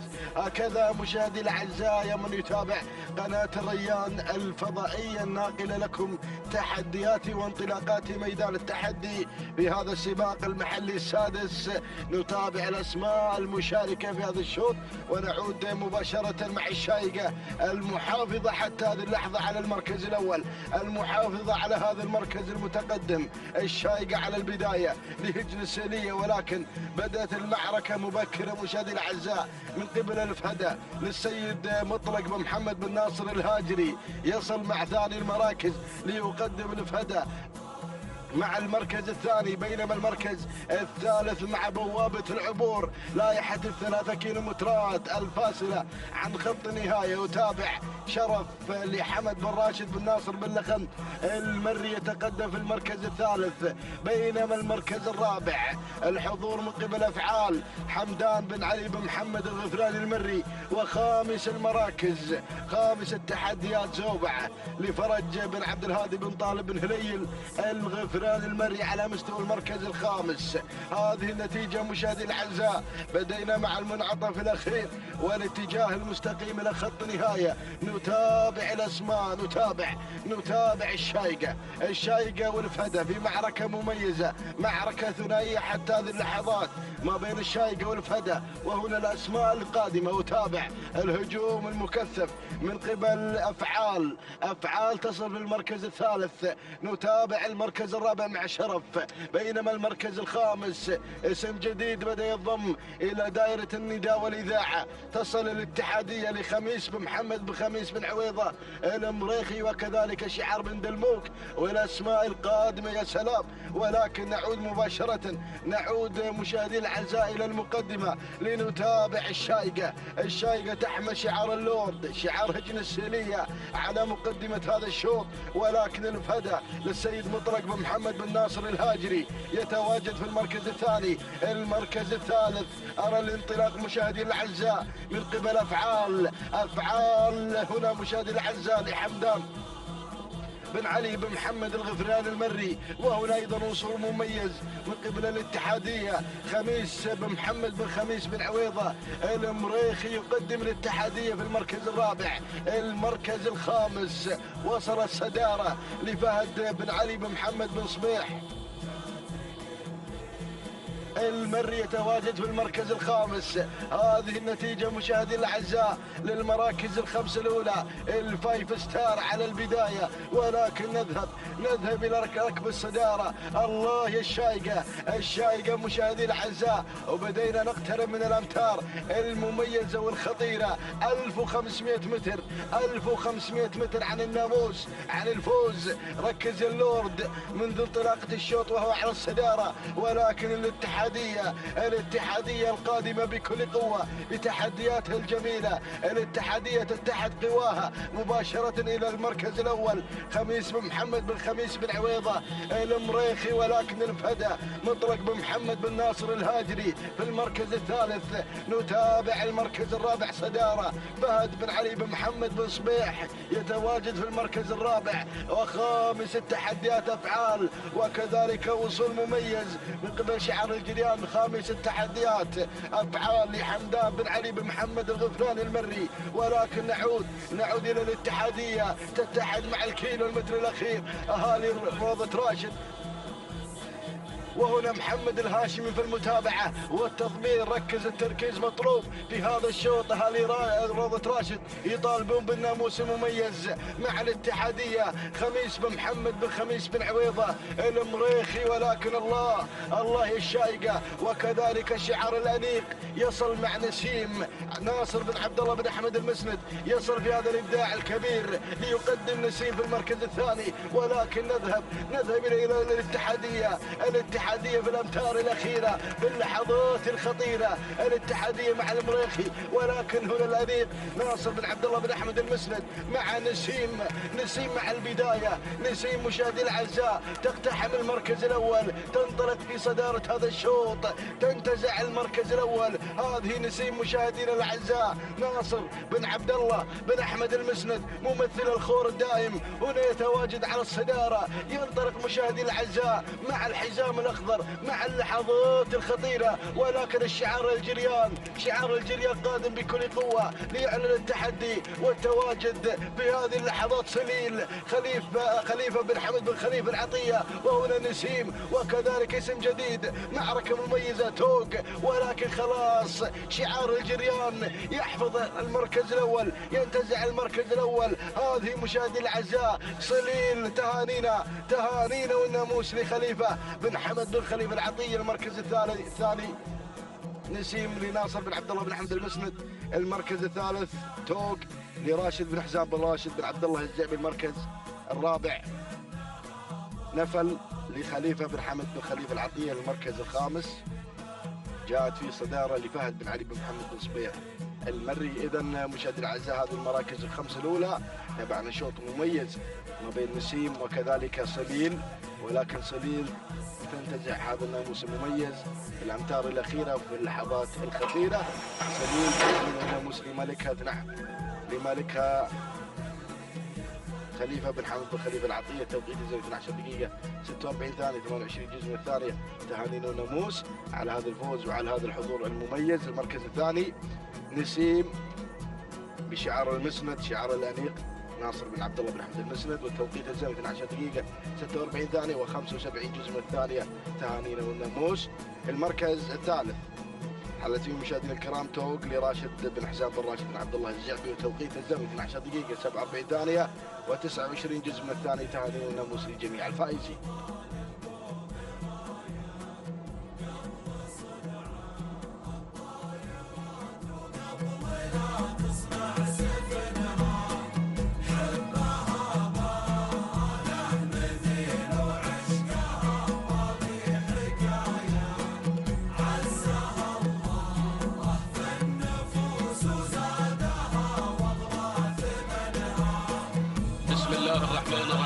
بسم الله نبدأ وعلى بركة الله نستعين. مشاهدينا الكرام متابعينا الأعزاء نحييكم بأجمل تحية الإسلام، فسلام من الله عليكم ورحمته تعالى وبركاته.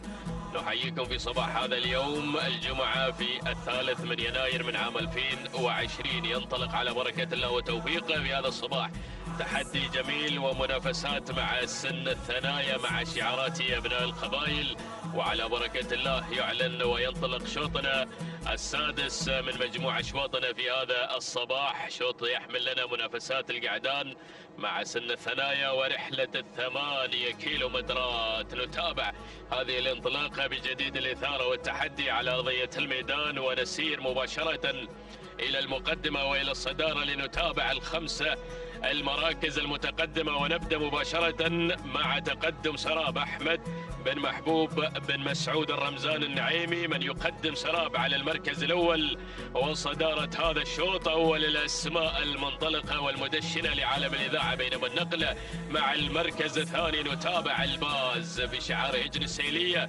متواجد في انطلاقة هذا الشوط محتلا المركز الثاني في هذه اللحظات، بينما النقلة مع المركز الثالث لنتابع التقدم في هذه اللحظات والوصول من مرضي اللي اخذ المركز الثالث في هذه اللحظه بشعار سالم بن سعد بن سالم بن سعد النابت اللي قدم مرضي على المركز الثالث في انطلاقه هذا الشوط، بينما نتابع المركز الرابع. وصول في هذه اللحظات وتقدم مشاهدينا الاعزاء من الشعارات القادمه. شوف المنازع مع اول الامتار بتحديات هذا المسار الجميل. نتابع المركز الرابع، تقدم في هذه اللحظات واندفاع من قبل عز الجيش لفهد بن غصاب بن جلهم الحمدان الدوسري اللي يتقدم في هذه اللحظات بانطلاقه عز الجيش اللي اخذ المركز الرابع، بينما في خامس المراكز نتابع تواجد من ناصي عبد الله بن حمد بن علي بن حمد العطيه، من يقدم ناصي في المركز الخامس في هذه اللحظات. هذه الخمسه المراكز مشاهدينا الاعزاء في اول الندى على مسار هذا الشوط، ولكن هناك نتابع اسماء قادمه والشعارات منطلقه في هذا المسار الصباح الجميل. اعداد مشاركه ما شاء الله على هذا الاندفاع الجميل مع سن الثنايا وانطلاقه القعدان. نتابع شعارات قادمه خلف دائرة الندى في هذه الاندفاعات الصباحية الجميلة. مدى 8 كيلومترات ومدار 8 كيلومترات يحمل لنا تحدي جميل مع هذه الفئة، فئة سن الثنايا. نتابع تحدي جميل مع شعارات أبناء القبائل ومنافسات، والأجمل في سباقنا المحلي السادس هنا على أرضية ميدان التحدي ميدان الشحانية لسباقات الهجن. نتابع معكم مشاهدينا الأعزاء هذا التحدي الجميل مع اندفاع شوطنا السادس، ولكن عودة مع البداية، عودة مع المقدمة والصدارة. سراب في المركز الأول في اندفاعة هذا الشوط، لا زال يقود هذه الأسماء بشعار أحمد بن محبوب الرمزان النعيمي، من يقدم شعاره على البداية، من ينطلق مع سراب على مقدمة الشوط الناموس والانتصار في هذا الملتقى المميز على ميدان الشحانية، بينما هجن السيلية والباز المتواجد على المركز الثاني بانطلاقة هذا الشوط بتحدياته الجميلة وبشعاره الكبير منطلقا هناك في المركز الثاني ومركز الوصافة. بينما في ثالث المراكز نتابع مرضي في المركز الثالث، العايدة ملكيته لسالم بن سعد بن سالم النابت يقدم تحديات ثالث المراكز من خلال تواجد وانطلاقة مرضي. بينما على المركز الرابع عز الجيش لا زال في رابع المراكز بشعار فهد بن غصاب بن جلهم الحمدان الدوسري، من ينطلق على المركز الرابع في تحدياته عز الجيش. وفي المركز الخامس وصول اسم جديد بدأ ينضم في هذه اللحظات، وصل غزوان الشجاع ما شاء الله شعار حسن بن علي بن حسن المطوي، من ينطلق في هذا الشوط مع تحديات غزوان الشجاع اللي خذ المركز الخامس في هذه اللحظات. هذه الخمس المراكز في ثاني ندى على مسار وتحديات هذا الشوط، ولكن نتابع الاسماء القادمه والشعارات الواصله في تحديات هذا المسار الجميل ما شاء الله. سادس الأشواط والتحديات الرائعة على ميدان الشحانية في ملتقى أخوي جميل يجمعنا هنا في عالم الأصالة وتحديات هذه الرياضة العربية الأصيلة مع شعارات أبناء القبائل المزينة لهذه الساحة التراثية الجميلة الرياضية. ميدان الشحانية ميدان الجميع ما شاء الله. نتابع هذه المجموعة المنطلقة من سن الثنايا مع انطلاقة القعدان، ولكن عودة مع البداية مع انتصاف المسافة 4 كيلومترات أولى انتهت وانقضت من عمر هذا الشوط، ولكن 4 كيلومترات باقية أيضا تحمل لنا قصة مع التحدي ومنافسة هذه التحديات الصباحية على ميدان الشحانية. سراب في البداية، سراب في مقدمة الشوط لا زال حتى هذه اللحظات. من يقود هذه الأسماء، من يندفع مع المركز الأول في قمة هذا الشوط، منطلقا بشعار أحمد بن محبوب الرمزان النعيمي حافظي النعيمي على مركز الصدارة، المركز المستهدف. هذا هو سراب في مقدمة الشوط، ولكن تأتي الملاحقة من مرضي اللي غير مباشرة إلى المركز الثاني في هذه اللحظة. يحمل لشعار سالم بن سعد بن سالم آل نابت. من يقدم مرضي في هذه اللحظات على المركز الثاني، بدأ يزيد من سرعته، بدأ يقترب مشاهدينا الأعزاء في انطلاقة هذا الشوط من أيضا سراب، ولكن هجن السيلية والباز في المركز الثالث ليكتمل المثلث الذهبي بتقدم شعار هجن السيلية المنطلق في المركز الثالث مع اندفاعة الباز. وفي المركز الرابع نتابع التواجد هناك من غزوان الشجاعة المنطلق في المركز الرابع بشعار حسن بن علي بن حسن المطوي. من ينطلق في المركز الرابع بتواجد غزوان الشجاعة، ولكن في المركز الخامس نتابع من ميمنة الميدان تواجد وانطلاق جميل في هذه اللحظات. من هناك أرصد جلمود الواصل في هذا الشوط في أول إذاعة، بدأ يقترب بتحدياته الجميلة عبد الله بن علي بن حمد بن مبارك الفهيدي. من يقدم انطلاقة جلمود في المركز الخامس في هذه اللحظات، ولكن انضمت الشعارات في هذه اللحظات. وصل الجميع، بدأ الاقتراب مشاهدينا الأعزاء من الشعارات الواصلة والمداهمة هناك للخمسة المراكز المنطلقة أيضا والحاضرة بقوة في هذا التحدي في هذا الشوط. ما شاء الله اشتعلت المنافسة مبكرا، اشتعلت المنافسة مع هذه الأسماء. تابع هذا المنظر الجميل على أرضية ميدان الشحانية في منافسات سن الثنايا. شوف هذا الهجوم ما شاء الله، وصلت الشعارات، وصلت الأسماء، بدأت الزحمة مشاهدينا الأعزاء في هذه اللحظات. منظر والأجمل نتابعه من خلال الكادر العلوي بمتابعة بخرجنا بخزينة. شوف هذه المجموعة المنطلقة وأحمد فيضي اللي تابع تحديات هذا المسار الجميل. يا سلام يا سلام يا سلام. نتابع البداية، مقدمة الشوط، زحمة والأجمل على خط البداية، ولكن نتابع في هذه اللحظات تقدم من ناصي.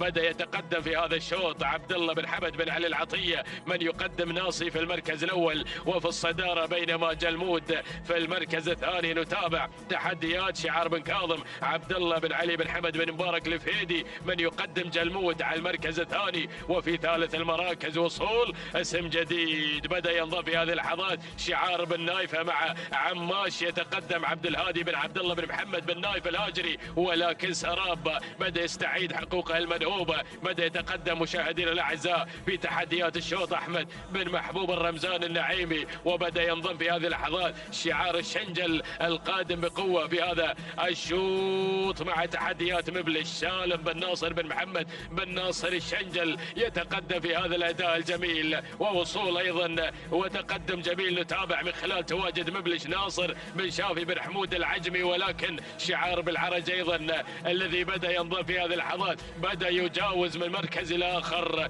نتابع التواجد والانطلاق أيضا من مرعب. يصل في هذا الشوط سعيد بن حمد بن محمد الجربوع المري، يصل في أول إذاعة في هذا الشوط. وصلت الأسماء ويتقدم في هذه اللحظات الزناتي.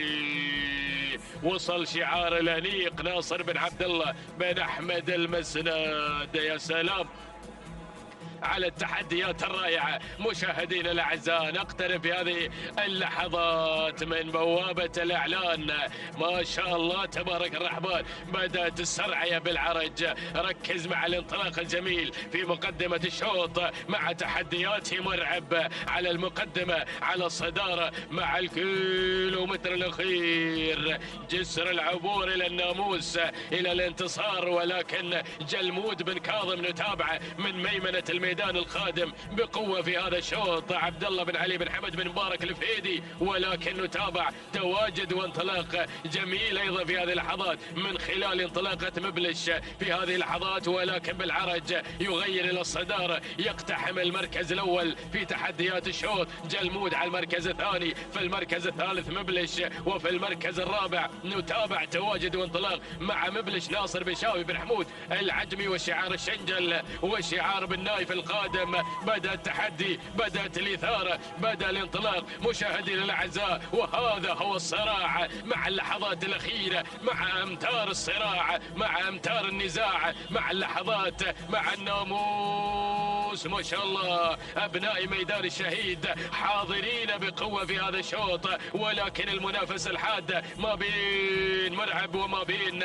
مبلش في اللحظات الأخيرة. الثنائي الجميل مع اللحظات الأخيرة بالعرج وتحدياته مع مرعب، ولكن هذا هو مبلش ناصر بن شافي بن حمود العجمي. من المنتصر بهذا الشوط؟ ولكن مبلش العجمي، مبلش مع اللحظات الأخيرة، ولكن مرعب مرعب مرعب مرعب مرعب في اللحظات الأخيرة، في اللحظات الأخيرة ما بين الاسمين. ولكن على ما يبدو أن مبلش لناصر بن شافي بن حمود العجمي. وفي المركز الثاني من وصل مشاهدينا الأعزاء مرعب لسعيد بن حمد بن محمد الجربوع المري. المركز الثالث وصل هجاج لخليفة بن حمد بن خليفة العطية.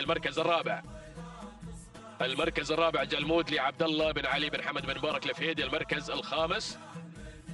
الخامس عنيد لفيصل بن هادي بن فيصل العجب الشهواني. ما شاء الله شوط حمل الإثارة حتى الرمق الأخير وحتى الامتار النهائية ما بين مرعب وما بين مبلش. ولكن ملخص الشوط في الإعادة نتابع صاحب المركز الأول في تحديات هذا الشوط مع اللحظات الأخيرة. ما شاء الله، لكن بنهني بالعرج الذي خطف ناموس هذا الشوط. مشكور يا بالعرج اللي قدم تحديات مرعب.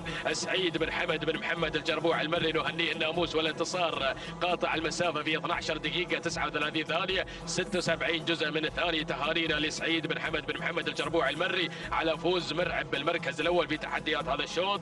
بينما في المركز الثاني مشاهدينا الأعزاء من وصل مبلش بتوقيت مقداره 12 دقيقة 39 ثانية 80 جزء من الثانية. تهانينا لناصر بن شافي بن حمود العجمي على فوز مبلش بالمركز الثاني. أما في ثالث المراكز من وصل في المركز الثالث مشاهدينا الكرام هجاج وتوقيته الزمني 12 دقيقة 44 ثانية 74 جزء من الثانية. تهانينا والناموس لخليفة بن حمد بن خليفة العطية.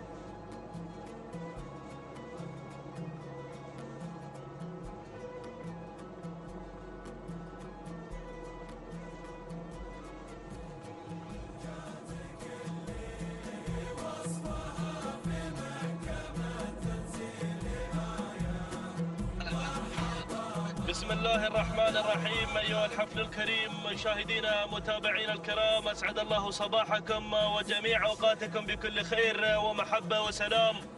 نحييكم ونجدد لكم التحية من أرضية ميدان الشحانية، ميدان التحدي لسباقات الهجنة العربية الأصيلة في انطلاقات سن الكبار وانطلاقة سن الثنايا في هذا الصباح وشعارات أبناء القبائل.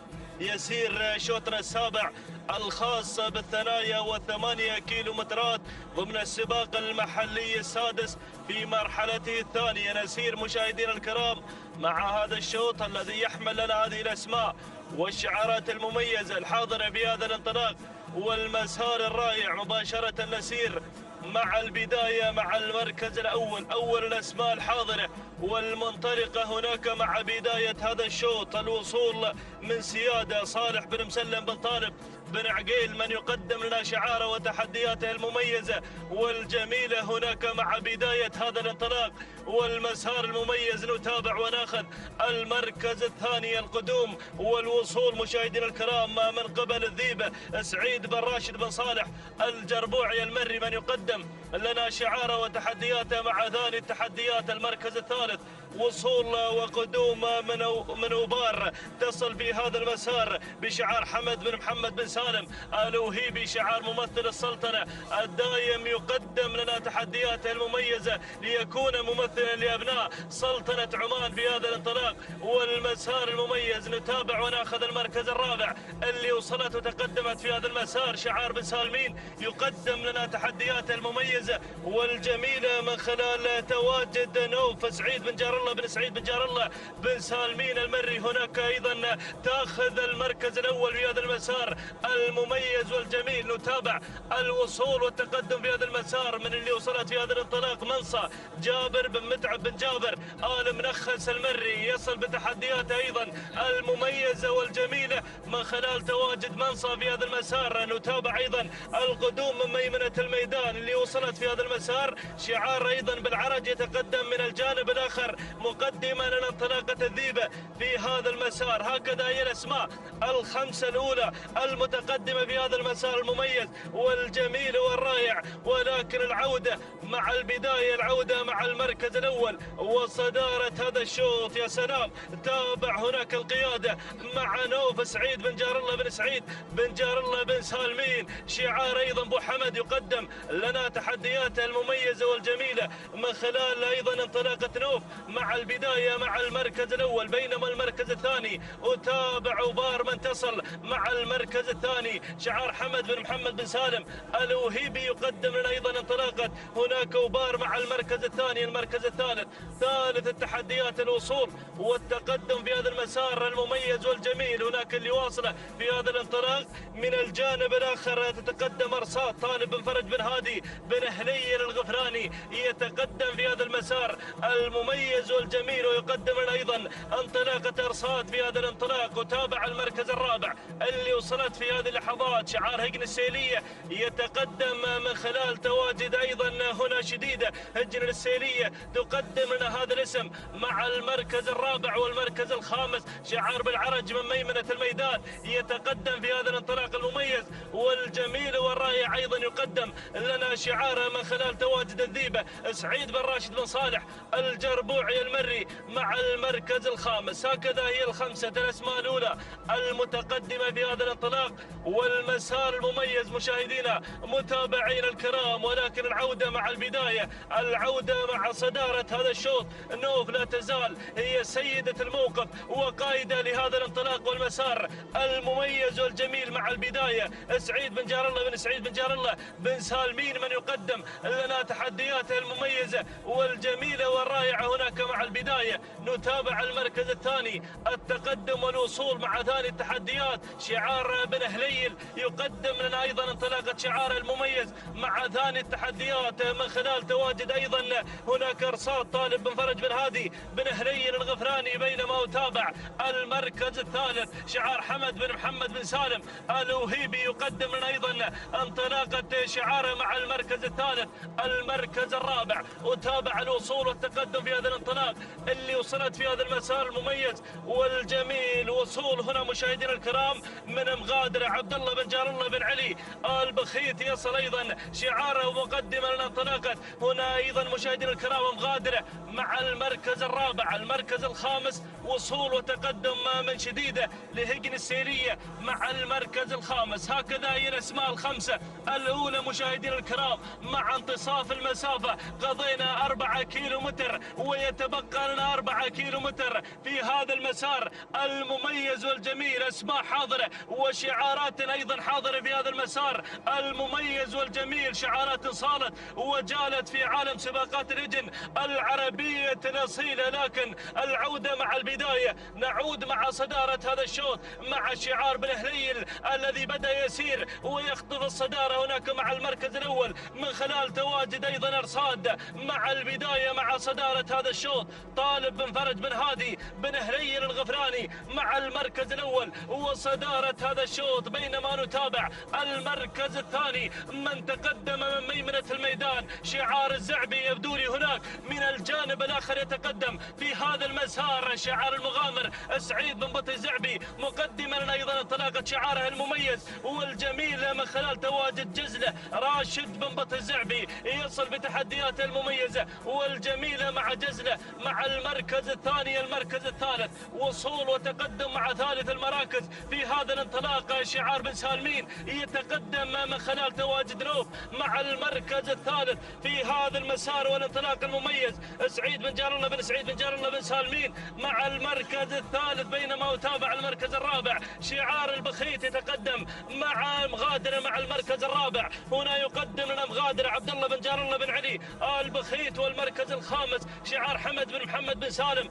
الوهيبي مع وبار مع المركز الخامس في هذا الانطلاق. هكذا هي الاسماء الخمسة الأولى المتقدمة في هذا المسار المميز والجميل والرائع، ولكن نعود مع البداية، نعود مع المركز الأول وصدارة هذا الشوط جزلة التي بدأت تتسلل من الجانب الآخر من ميمنة الميدان بشعار أيضا الشرس راشد بن بطي الزعبي من يقدم لنا تحدياته المميزة والجميلة في هذا المسار الرائع والجميل. المركز الثاني شعارك يا بن هليل يقدم لنا أرصاد مع المركز الثاني في هذا الانطلاق والمسار الرائع طالب بن فرج بن هادي بن هليل الغفراني مع المركز الثاني. المركز الثالث نوف يتقدم شعار بن سالمين بتحدياته المميزة والجميلة من خلال تواجد نوف مع المركز الثالث. المركز الرابع شعار البخيت مع مغادرة مع المركز الرابع. والمركز الخامس يتقدم شعار ممثل السلطنة الدايم يقدم لنا أيضا انطلاقة وبار مع المركز الخامس في هذا المسار المميز والجميل. خماسية مع البداية مشاهدينا متابعين الكرام، ولكن البداية وصدارة هذا الشوط مع جزلة هناك مع البداية من تقود هذا المسار المميز والجميل راشد بن بطي الزعبي من يقدم لنا جزلة بتحدياتها المميزة والجميلة هناك مع البداية مع المركز الأول، بينما المركز الثاني أرصاد بن هليل يقدم لنا أرصاد كيلوين متر ما تفصلنا عن نهاية هذا الشوط. يا سلام، أرصاد مع المركز الثاني. والمركز الثالث مغادرة تتقدم مع ثالث التحديات بشعار عبد الله بن جار الله بن علي البخيت. والمركز الرابع يصل شعار بن سالمين يقدم لنا نوف مع المركز الثالث. والمركز الرابع شعار حمد بن محمد بن سالم الوهيبي مع المركز الخامس في هذا المسار المميز والجميل والرائع. الله يا جزلة، ولكن جزلة مع البداية،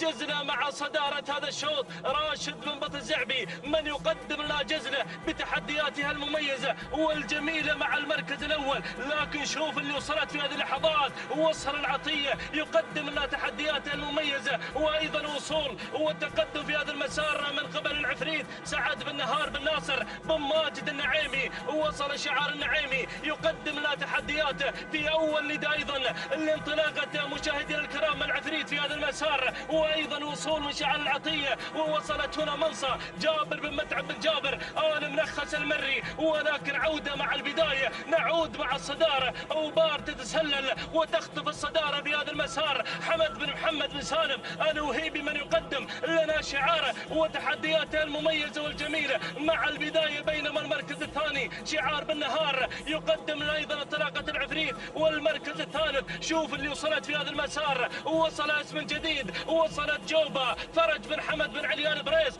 المري يصل أيضا في هذا المسار. تحركت نوف بن سالمين من ميمنة الميدان في هذا المسار، وأيضا جزلة الزعبي في هذا الانطلاق، وأيضا وصول من زعامة محمد بن صالح بن عبد الهادي المشروم المري يصل. وصلت هجن التحدي أيضا في هذا الانطلاق من خلال تواجد مشاهدينا الكرام جزلة، أو عفوا هناك شعار هجن التحدي يتقدم في هذا المسار من خلال أيضا تواجد هذا الاسم اللولو تصل في هذا المسار. لكن العودة مع البداية، العودة مع المركز الأول وصدارة هذا الشوط.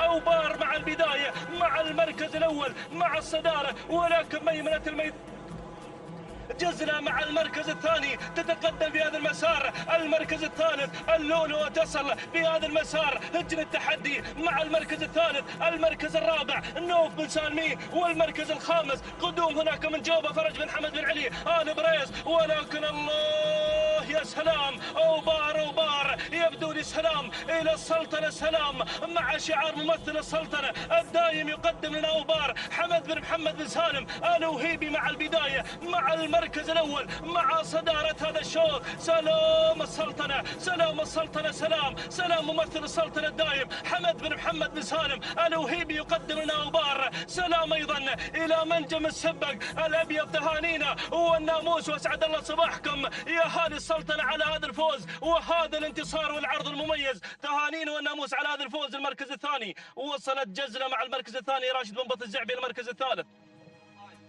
المركز الثالث جوبة فرج بن حمد بن علي آل بريس المري. والمركز الرابع كان الوصول والقدوم من العفريت سعد بن نهار بن ناصر بن ماجد النعيمي. والمركز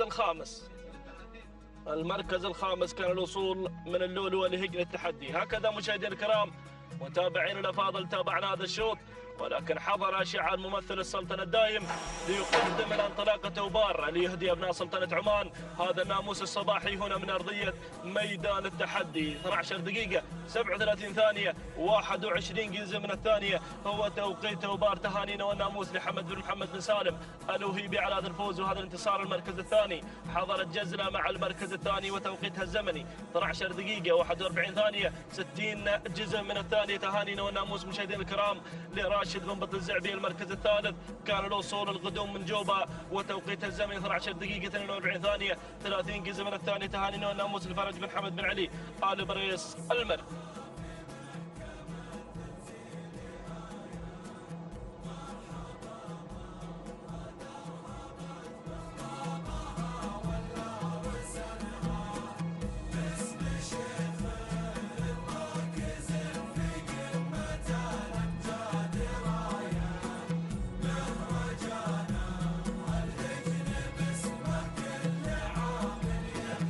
بسم الله الرحمن الرحيم، بسم الله وعلى بركة الله. مشاهدينا الكرام متابعينا الأعزاء، انطلق على بركة الله شوطنا الثامن من مجموعة أشواطنا في هذا الصباح، يحمل لنا تحديات القعدان مع سن الثنايا. نتابع هذه الانطلاقة ونتابع تحديات هذا الشوط الذي يحمل لنا من الأعداد ما يقارب من 40 اسم ينطلق في هذا الشوط في منافسات سباقنا المحلي السادس على أرضية ميدان الشحانية لسباقات الهجن. نتابع هذه الانطلاقات الصباحية الجميلة في منافسات وتحديات شعارات أبناء القبائل. ينطلق شوطنا الثامن ونتابع مع حضراتكم هذه الاندفاع، بينما نتابع المركز الأول والصدارة في هذه اللحظات. الباز على مقدمة الشوط لراشد بن حمد بن متعب أو راشد بن حمد بن محمد بن طالب الصعاق اللي قدم لنا الباز في مقدمة الشوط، بينما النقلة مع المركز الثاني نتابع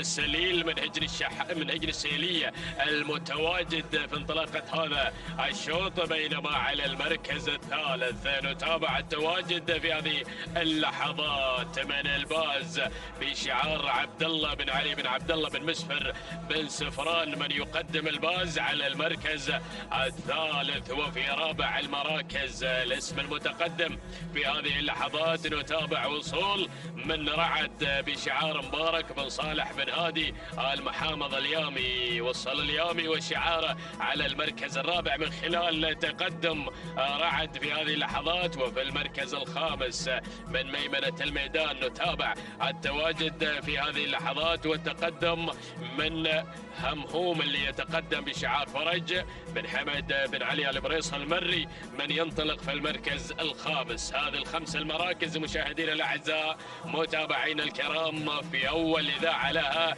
مع أول أمتارنا على مدى 8 كيلومترات. نتابع هذا النداء الأول في مسار وتحديات هذا الشوط، ولكن أسماء قادمة في تحديات هذا المسار الجميل خلف دائرة النداء نتابعها من خلال هذه اللقطات الجميلة من قناة الريان الناقلة لأحداث ومنافسات سباقنا المحلي السادس على ميدان الشحانية. نعود مباشرة إلى مقدمة الشوط وإلى والى المركز الاول الى الزعامه مع الباز الذي يقود هذه الاسماء بشعار الصعاقه المنطلق بالمركز الاول المعانق لناموس هذا الشوط حتى هذه اللحظات. راشد بن حمد بن محمد بن طالب الصعاق من يقدم الباز على المركز الاول على الصداره الاولى، من يندفع بهذا الاندفاع الجميل على مقدمه الشوط، بينما على المركز الثاني نتابع شعار اليامي وتحدياته من خلال انطلاقه رعد في المركز الثاني. مبارك بن صالح بن هادي اليامي ينطلق في المركز الثاني ويندفع مع رعد، بينما هجن السيلية المتواجدة مع سليل على المركز الثالث.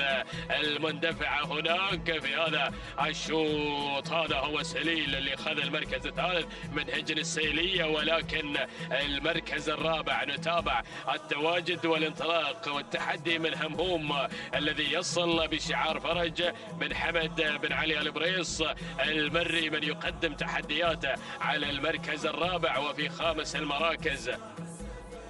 وتابع الوصول ايضا في هذه اللحظات على ما يبدو من شعار بن سالمين القادم مع مولع علي بن عبد الله بن شطيط المالكي. يصل في هذه اللحظات يبغي يولع الشوط المالكي من خلال تواجد مولع في هذه الانطلاقه، يطمع بالناموس الى ابناء السلطنه. يا سلام يا المالكي، ركز مع هذا الشوط وتحديات هذا الشوط، ولكن خلف دائره الندى نتابع الاسماء القادمه والشعارات الواصله في هذا التحدي الصباحي في هذه المنافسه هنا على ارضيه ميدان الشحانيه. نعود مباشره الى مقدمه الشوط، الى المركز الاول، الى الصداره الاولى. هذا التحدي من الباز الذي لا زال يسير بانطلاقه هذا الشوط، من يقود هذه الاسماء وهذه المجموعه من سن الثنايا مع تحديات القعداني الصعاق حافظ على الصداره راشد بن حمد بن محمد بن طالب الصعاق من يقدم شعاره، يقدم تحديات البدايه من خلال انطلاقه الباز على المركز الاول والصداره، بينما في المركز الثاني رعد في ثاني المراكز مبارك بن صالح بن هادي المحامض اليامي من يتواجد في مسار وتحديات هذا الشوط من خلال تواجد رعد في المركز الثاني. وفي ثالث المراكز سليل من اجل السيليه المتواجد في هذا الشوط والمنطلق والطامع بناموس هذا الشوط من خلال هذه الانطلاقه. ولكن على المركز الرابع تواجد من ايضا همهوم فرج بن حمد بن علي البريص المري الذي يسير مع همهوم هناك ويبغي ناموس هذا الشوط، بينما هناك على المركز الخامس نتابع مولع في خامس المراكز من يتقدم في هذا الاداء الجميل علي بن عبد الله بن شطيط المالكي من ينطلق في المركز الخامس في تقدم هذا التحدي الجميل مع مولع. ولكن بدأت الاسماء بالاقتراب، بدأ الجميع هنا بالتدافع نحو الخماسيه المذاعه في مقدمه هذا الشوط. غادرنا الاربع كيلومترات الاولى ونسير في منافسات جديده مع الاربع كيلومترات المتبقيه من عمر 8 كيلومترات منافسات، والاجمل على ميدان الشحانيه ميدان التحدي في سباقنا المحلي السادس ما قبل مهرجان الامير الوالد. نتابع هذه التحديات الجميله وسن الثنايا ومنافسات الكبار وتحديات الكبار، دائما وابدا يحلى الرقص مع الكبار. نعود مباشرة الى مقدمة الشوط. شوف هذا التحدي الجميل، شوف المنافسة الحادة في هذا الشوط من جميع الشعارات المشاركة في هذا المسار الصباحي. ولكن عودة مع الشعار اليامي اللي بدأ يغير مباشرة الى مقدمة الشوط. هذا هو رعد مشاهدينا الاعزاء اللي غير مباشره الى الصداره. مبارك بن صالح بن هادي المحامض اليامي من يقدم رعد ومن يغير الى الصداره والى البدايه من يسير بتحديات المركز الاول في تقدم هذا الشوط. ولكن على المركز الثاني نتابع شعار بن سفران بدأ يقترب في هذه اللحظات وبدأ يسير بتحدياته الجميلة. نتابع المركز الثاني في هذا التحدي الباز عبد الله بن علي بن عبد الله بن مسفر بن سفران يسير مع الباز على المركز الثاني. وفي ثالث المراكز شعار الصعاق اللي تراجع خذ المركز الثالث في هذه اللحظة راشد بن حمد بن محمد بن طالب الصعاق ينطلق ينطلق على المركز الثاني من خلال مشاركة الباز. وفي المركز الرابع نتابع التواجد هناك من همهوم فرج بن حمد بن علي البريص المري. وفي المركز الخامس في خامس المراكز نتابع في هذه اللحظات اسم جديد بدأ ينضم في هذه اللحظات وبدأ يتقدم شعار عبد العزيز بن زيد بن علي الشراب يقدم شعاره مع دالوب. هذه نتيجتنا ولكن نتابع هجوم في هذه اللحظات. اسماء بدأت تقترب في هذه اللحظة. يا سلام يا سلام يا سلام. اشتعلت المنافسة التهب الشوط وارتفعت حرارة الشوط. اقتربت الأسماء والشعارات. وصل الجميع عودة إلى المقدمة إلى الصدارة إلى دالوب. ذعناه في المركز الخامس الشراب غير مباشرة إلى مقدمة الشوط. يا سلام يا دالوب. هنا نتابع هذا الأداء الجميل من تقدم دالوب على المركز الأول عبد العزيز بن زيد بن علي الشراب من يقدم دالوب على المركز الأول. ولكن رعد في المركز الثاني مبارك بن صالح بن هادي آل محامض اليامي. ولكن نتابع التحدي الجميل في هذه اللحظات. بدأ همهوم مشاهدينا الأعزاء بمضايقة الجميع. فرج بن حمد بن علي البريص المري يقدم همهوم على المركز الثالث. وفي رابع المراكز وصول من متعب حمدان بن علي بن محمد الغفران المري في أول إذاعة لمتعب يتقدم في هذا الشوط. ولكن مولع يولع المنافسة هنا مع المنعطف الأخير يتقدم في هذا الشوط. هذا هو مولع علي بن عبد الله بن شطيط المالكي يتقدم مع مولع في المركز الخامس. ولكن يشاهد الأسماء المقتربة. شوف التحديات في هذه اللحظات ما شاء الله. بدأت ساعة الجد، بدأ التحدي، بدأ التخطيط من المضمرين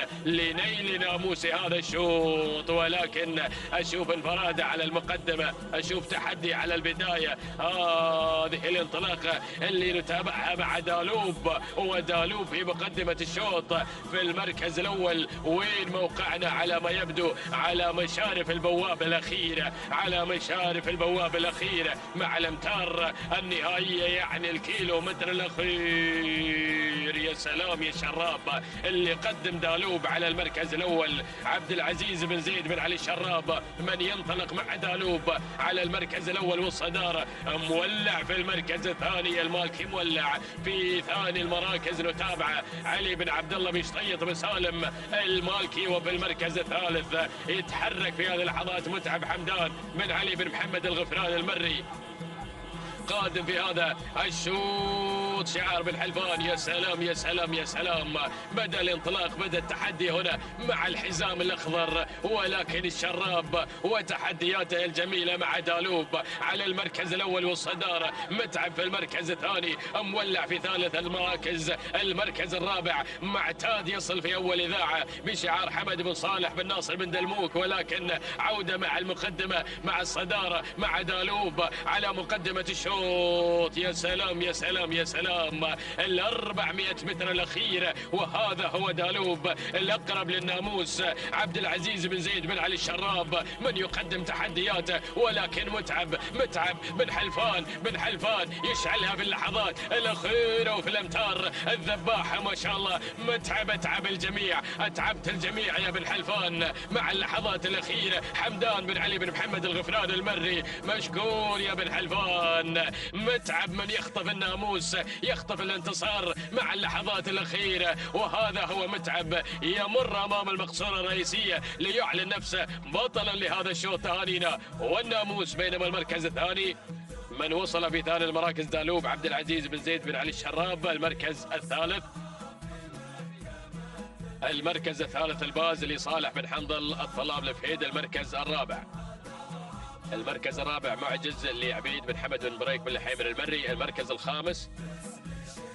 الخامس كان الوصول من معتاد لحمد بن صالح بن حمد بن ناصر بن دلموك. هذه نتيجتنا للخمسة المراكز. ولكن عودة مع اللحظات الأخيرة. ملخص شوطنا الماضي مع متعب يا بن حلفان اللي حقق ناموس هذا الشوط. ناخذ توقيته الزمني قطع مسافة 8 كيلومترات في توقيت مقداره 12 دقيقة 40 ثانية 81 جزء من الثانية. تهانينا والناموس لحمدان بن علي بن محمد الغفران المري على فوز متعب بالمركز الأول، بينما ثاني المراكز من وصل دالوب ب 12 دقيقة 41 ثانية 61 جزء من الثاني. تهانينا لعبد العزيز بن زيد بن علي الشراب على فوز دالوب بالمركز الثاني. أما ثالث المراكز، فالمركز الثالث كان الوصول مشاهدينا الكرام من الباز وتوقيته الزمني 12 دقيقة 44 ثانية 94 جزء من الثاني. تهانينا لصالح بن حنظل الطلاب الفهيدي.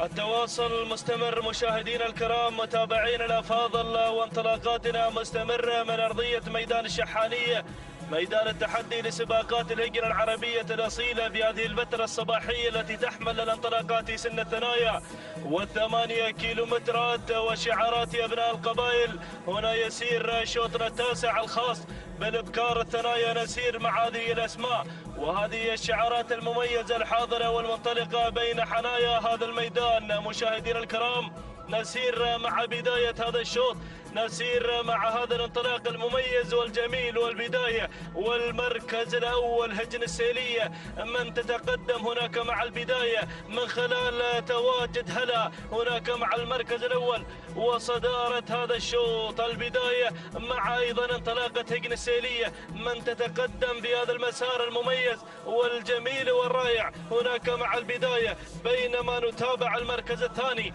القدوم والوصول مع ثاني التحديات من تتقدم مع ثاني التحديات. شعار الجريان يتقدم من خلال تواجد منيفة خليفة بن حمد بن خليفة العطية مع البداية مع المركز الأول، بينما المركز الثالث نفس الشعار شعار الجريان يتقدم هناك أيضا من خلال تواجد مشاهدينا الكرام من تتقدم في هذا المسار المميز والجميل شعار خليفة بن حمد بن خليفة العطية أيضا مع المركز الثالث.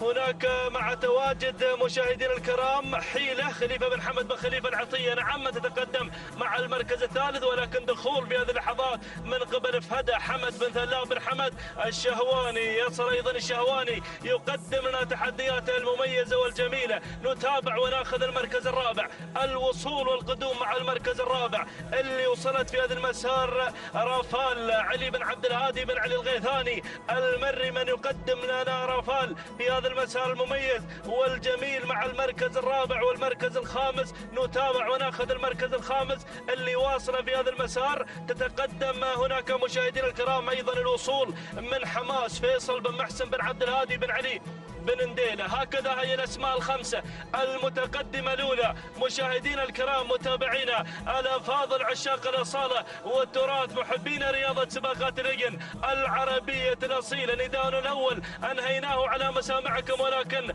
نعود مع البداية، نعود مباشرة مع صدارة هذا الشوط. البداية مع فهدة حمد بن ثلاث بن حمد الشهواني من يقدم لنا تحدياته المميزة والجميلة والرائعة من خلال تواجد فهدة مع البداية مع المركز الأول. المركز الثاني نتابع رافال علي بن عبد الهادي بن علي الغيثاني المري يقدم لنا هذا الاسم المميز والجميل في هذا العالم الساحر، عالم رياضة سباقات الهجن العربية الأصيلة. نتابع المركز الثالث، وصول وتقدم من سيره محمد بن حمد بن عيسى الخميس المناعي. يصل أيضا شعار المناعي يقدم لنا تحدياته المميزة من خلال تواجد سيره مع المركز الثالث.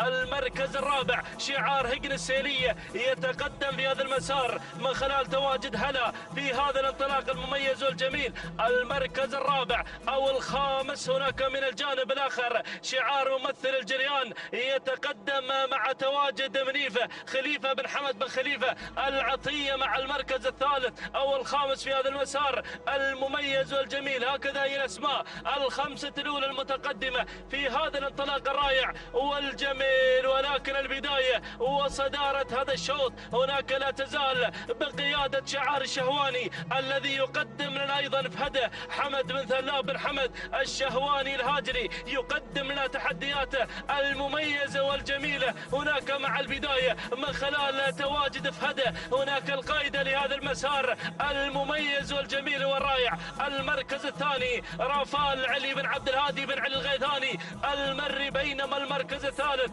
المناعي يتدخل في هذا المسار ويقدم لنا شعاره من خلال تواجد سيره محمد بن حمد بن عيسى المناعي، بينما تابع المركز الرابع ووصلت في هذا المسار وتقدمت هنا راهية بخيت بن محمد بن كردي المنخس المري، يصل شعار المنخس بتحدياته المميزة والجميلة من خلال أيضا تواجد شعاره مع المركز الرابع والمركز الخامس. هجن السيلية تتقدم مع هلا في هذا الانطلاق والمسار المميز. هكذا هي الأسماء الأولى المتقدمة مشاهدينا متابعينا الكرام، 5 الأسماء الأولى هنا مع البداية في هذا الانطلاق والمسار المميز، تقدم بانطلاقتها الرائعة والجميلة، ولكن هناك أسماء. عطنا لقطة يا مخرجنا على الأسماء خلف ال5 المراكز الأولى وعمق الميدان والشعارات الحاضرة في هذا الانطلاق والمسار المميز والأعداد التي تشارك في هذا الانطلاق والمسار المميز. شكرا على هذه اللقطة المميزة من أرضية ميدان التحدي والتحركات التي هناك تدور في عمق الميدان في هذا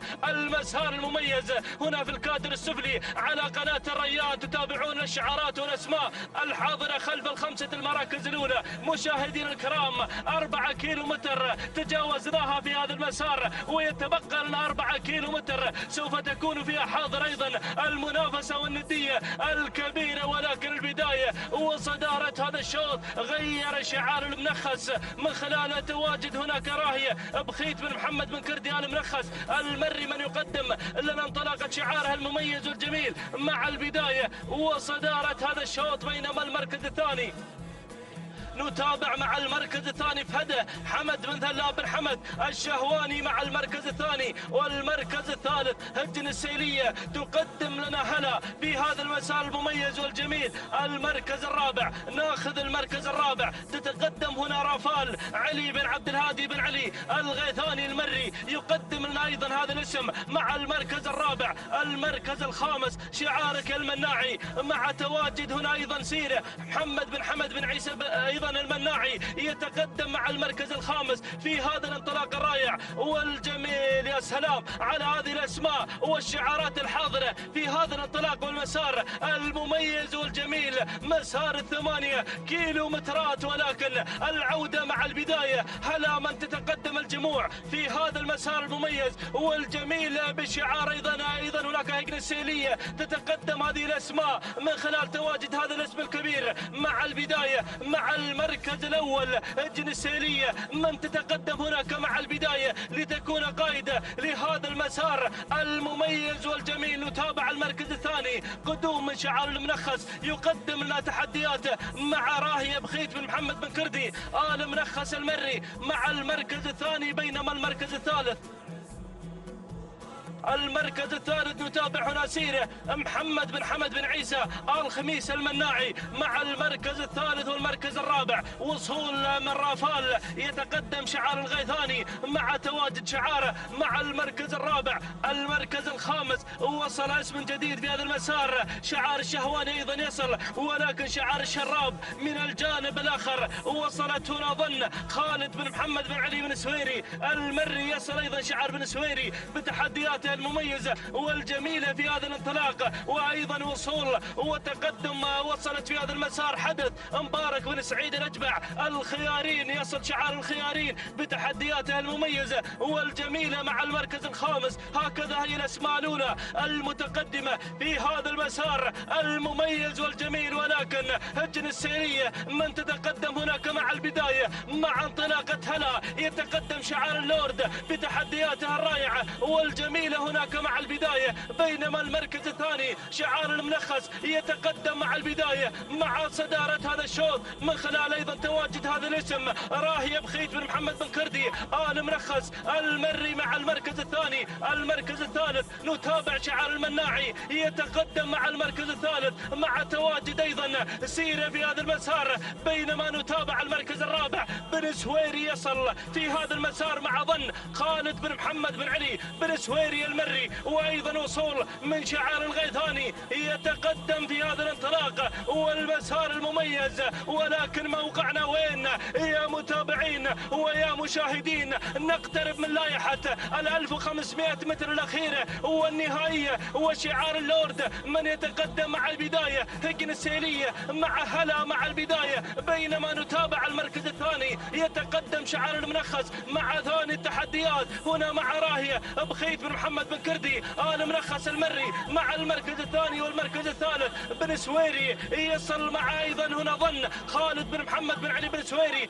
المري، بينما نتابع المركز الرابع وصل اسم جديد، وصلت جوف راشد بن حمد بن جار الله المري. مرحبا بأبناء ميدان الشهيد هنا مع المركز الرابع يتقدمون في هذا المسار المميز والجميل والرائع. ولكن هلا مع البداية أبواب الكيلومتر الأخير هنا تستقبل الأصايل في هذا المساء. هلا تدشن الكيلومتر الأخير والخطير مع البداية مع المركز الأول هجن السيلية. تتقدم الجموع في هذا المسار المميز والجميل مع البداية. الله يا سلام، هلا أجواء الكيلومتر الأخير، أجواء الكيلو الأخير، كيلو الامتحان. يا سلام، تابع هنا شعار المنخس يتحرك في هذا المسار مع انطلاقة راهية وبن سويري مع ظن وبن جار الله قادم مع أيضا جوف راشد بن حمد بن جار الله، بينما نتابع أيضا الوصول. وصلت ملاذ مسفر بن محمد بن صالح السندوانة المري يصل في هذا المسار في أول نداء لهذا الاسم. ولكن هلا مع البداية هجن السيلية بن سويري مع ظن والمنخس مع راهية، بينما نتابع السندوانة قادم في هذا المسار مع ملاذ. والمركز الرابع والخامس بالجار الله يتقدم، ولكن البداية الله يا سلام، ولع الشوط، ولع السندوانة يقدم لنا هذا الاسم، يقدم لنا ملاذ مسفر بن محمد بن صالح السندوانة مع البداية، بينما نتابع هناك بن سويري والمنخس يحاول مع الأمتار الأخيرة، ولكن السندوانة يخطف الأضواء، يخطف ناموس هذا الشوط. سلام وتحية واحترام، سلام ملاذ، سلام السندوانة على هذا الأداء. مسفر بن محمد بن صالح السندوانة يخطف ناموس هذا الشوط. سلام وتحية واحترام لهذا الشعار. سلام ملاذ، سلام على هذا الأداء المميز والجميل. بينما المركز الثاني مع المركز الثاني مشاهدينا الكرام، المركز الثاني ظن خالد بن محمد بن علي بن سويري المري. والمركز الثالث وصلت راهية بخيت بن محمد بن كرديان المنخس المري. والمركز الرابع هلا هجن السيلية. والمركز الخامس وصلت جوف راشد بن حمد بن جار الله المري. هكذا مشاهدينا الكرام متابعين الافاضل تابعنا هذا الشوط، ولكن حضر السندوانة بحضور الكبار وقدم لنا ملاذ في هذا المسار المميز والجميل. 12 دقيقة 39 ثانية 42 جزء من الثانية هو توقيت ملاذ. تهانينا والناموس لمسفر بن محمد بن صالح السندوانة المري من قدم لنا هذا الاسم الكبير مع هذا الشوط. تهانينا والناموس. المركز الثاني حضرت ظن وايضا توقيتها الزمني 12 دقيقة 41 ثانية 46 جزء من الثانية. تهانينا والناموس لخالد بن محمد بن علي بن سويري المري. المركز الثالث وصلت راهية بشعار المنخس توقيتها الزمني 12 دقيقة 41 ثانية 68 جزء من الثانية. تهانينا والناموس أيضا لبخيت بن محمد بن كردي آل منخس المري.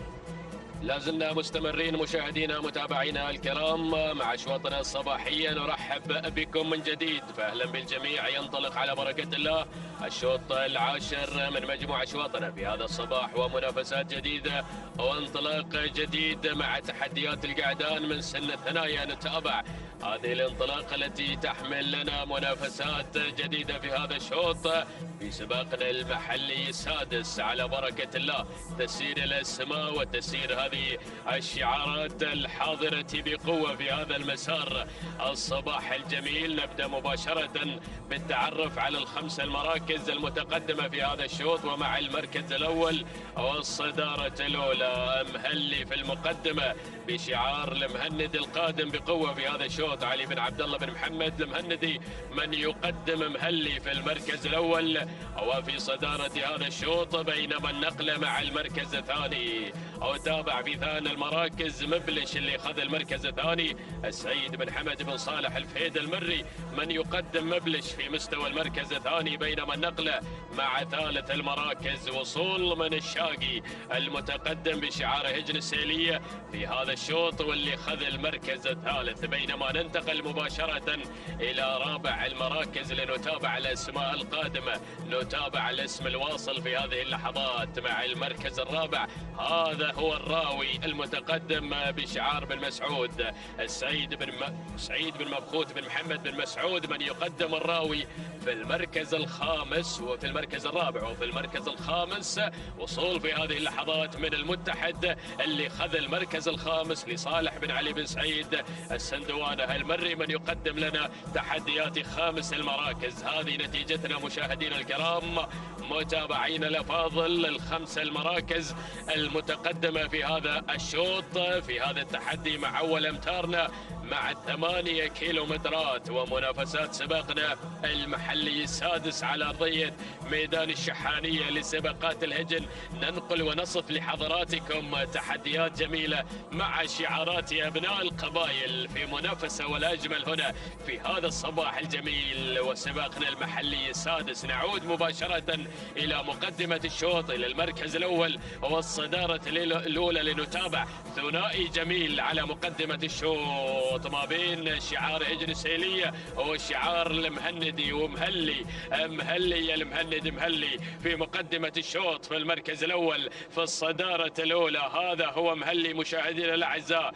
علي بن عبد الله بن محمد المهندي من يقدم تحديات البداية. ركز مع البداية مع مقدمة الشوط مع المركز الأول يا فهد مع البداية الأولى مهلي في مقدمة الشوط، بينما في المركز الثاني نتابع الشاقي المتقدم من هجن السيلية في ثاني المراكز الذي يرافق مهلي ويساير مهلي. بينما في المركز الثالث نتابع التواجد مشاهدينا الأعزاء من مبلش في المركز الثالث سعيد بن حمد بن صالح الفهيدة المري من يقدم شعاره يقدم تحدياته في المركز الثالث. وفي رابع المراكز نتابع تواجد مشاهدينا الأعزاء من حيزان الذي بدأ يتقدم في هذه اللحظات، حيزان الذي يتقدم في هذه اللحظة بشعار سلطان بن غابش بن خلف الجعفري الشمري الذي يصل في أول إذاعة له وخذ المركز الرابع في هذه اللحظات.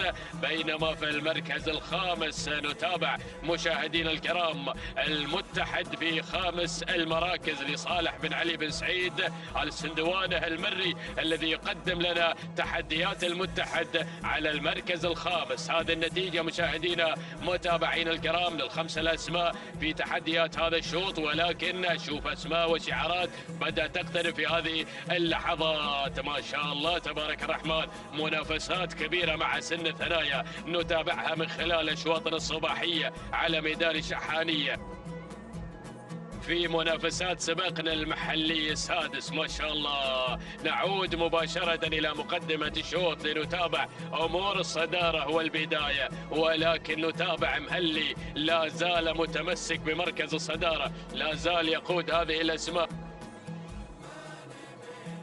حتى هذه اللحظات في المركز الأول. إذا مهلي مشاهدينا الكرام بشعاره الكبير يتقدم حتى اللحظات في هذا الشوط علي بن عبد الله بن محمد آل بن علي المهندي من يقدم تحديات المركز الأول، من يقدم لنا اندفاعة مهلي على المركز الأول وعلى صدارة هذا الشوط، بينما على المركز الثاني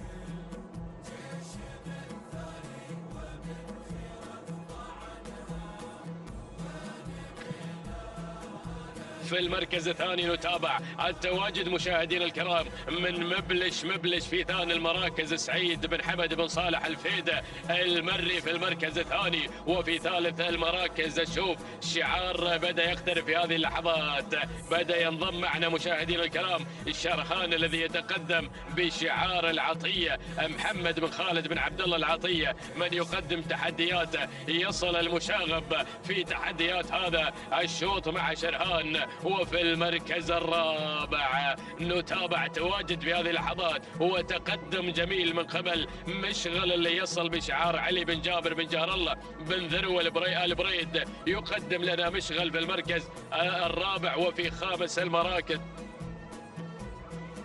في المركز الخامس نتابع تواجد من اسعاف لسلطان بن شافي بن حمود العجمي. وصل العجمي مع شعاره ومع اسعاف خذ المركز الخامس في هذه اللحظات. هذه الخمس المراكز مشاهدينا متابعينا الكرام. ولكن عودة الى البداية لنتابع مقدمة الشوط. اشوف التغيير اللي طرأ وجرى على البداية. شرهان اللي غير المقدمة، شرهان اللي بدل مع صدارة هذا الشوط بشعار العطية القادم بقوة في تحديات هذا الشوط. طامع بناموس هذا الشوط، يبغى الانتصار. محمد بن خالد بن عبد الله العطية مع المشاغب يتقدم في هذا التحدي الجميل. هذا هو شرهان في مقدمة الشوط.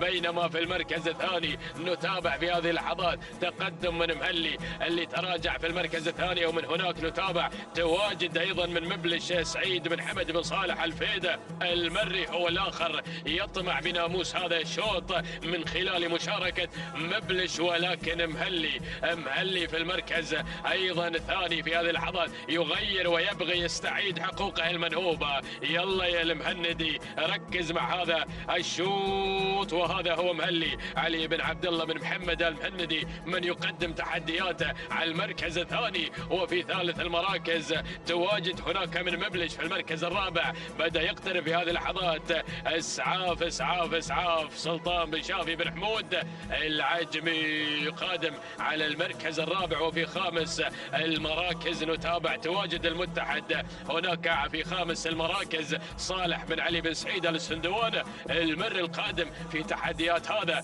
الشوط. وصلت الاسماء، وصلت الشعارات، بدأت السرعة، بدأت الإثارة، بدأ التحدي من الجميع في هذا الشوط. ولكن عودة إلى المقدمة مع شرهان الذي بدأ يغادر، بدأ يسير بتحديات القمة، بدأ يصنع فارق بينه وبين بقية المراكز ليؤمن الموقف في مقدمة الشوط بشعار العطية المتقدم في هذا الأداء الجميل. المندفع بالمركز الأول محمد بن خالد بن عبد الله العطية من يسير مع تحديات شرهان في مقدمة هذا الشوط. بينما مهلي في المركز الثاني بشعار المهندي. وفي ثالث المراكز نتابع اسعاف سلطان بن شافي بن حمود العجمي. وفي المركز الرابع نتابع التواجد مشاهدينا الكرام من مبلش سعيد بن حمد بن صالح الفيدة المري. وفي المركز الخامس نتابع المتحد في هذه الانطلاقة لصالح بن علي بن سعيد السندوانة المري. هذه نتيجتنا مشاهدينا متابعينا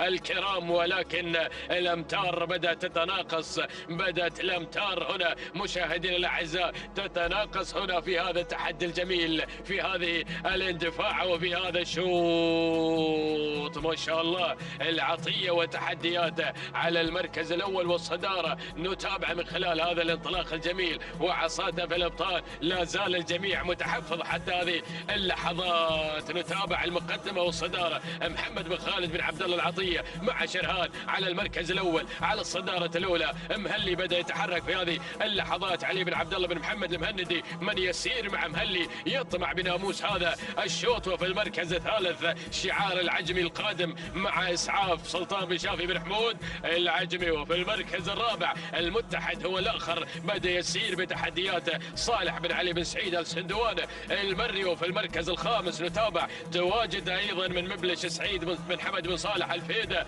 المري. هذه نتيجتنا مشاهدينا متابعينا الكرام. ولكن عودة الى المقدمة، عودة الى الصدارة، الى البداية، الى مقدمة الشوط. الكيلومتر الاخير يا مضمرين المضمرين. التنبيه الأخير يا مضمرين يا متابعين، المقدمة مع شرهان الذي افتتح أجواء كيلو متر الأخير وبوابة العبور نحو الناموس، نحو الانتصار في هذا التحدي، في هذه المنافسة الصباحية الجميلة. ولكن شرهان في مقدمة الشوط، محمد بن خالد بن عبد الله العطية في مقدمة الشوط يقود هذه الأسماء حتى اللحظات. وفي المركز الثاني شعار العجم القادم مع إسعاف في ثاني المراكز. تحرك مهلي في هذه اللحظات على المركز الثالث، وفي المركز الرابع المتحد، وفي خامس المراكز بعيد عن النسبية لكن منعود إلى مقدمة الشوط، إلى المركز الأول، إلى الصدارة، إلى البداية. شرهان في مقدمة الشوط في المركز الأول والصدارة، محمد بن خالد بن عبد الله العطية من يقدم شعاره. ولكن أشوف إسعاف الهاجم بقوة في هذا الشوط، في هذا التحدي الجميل.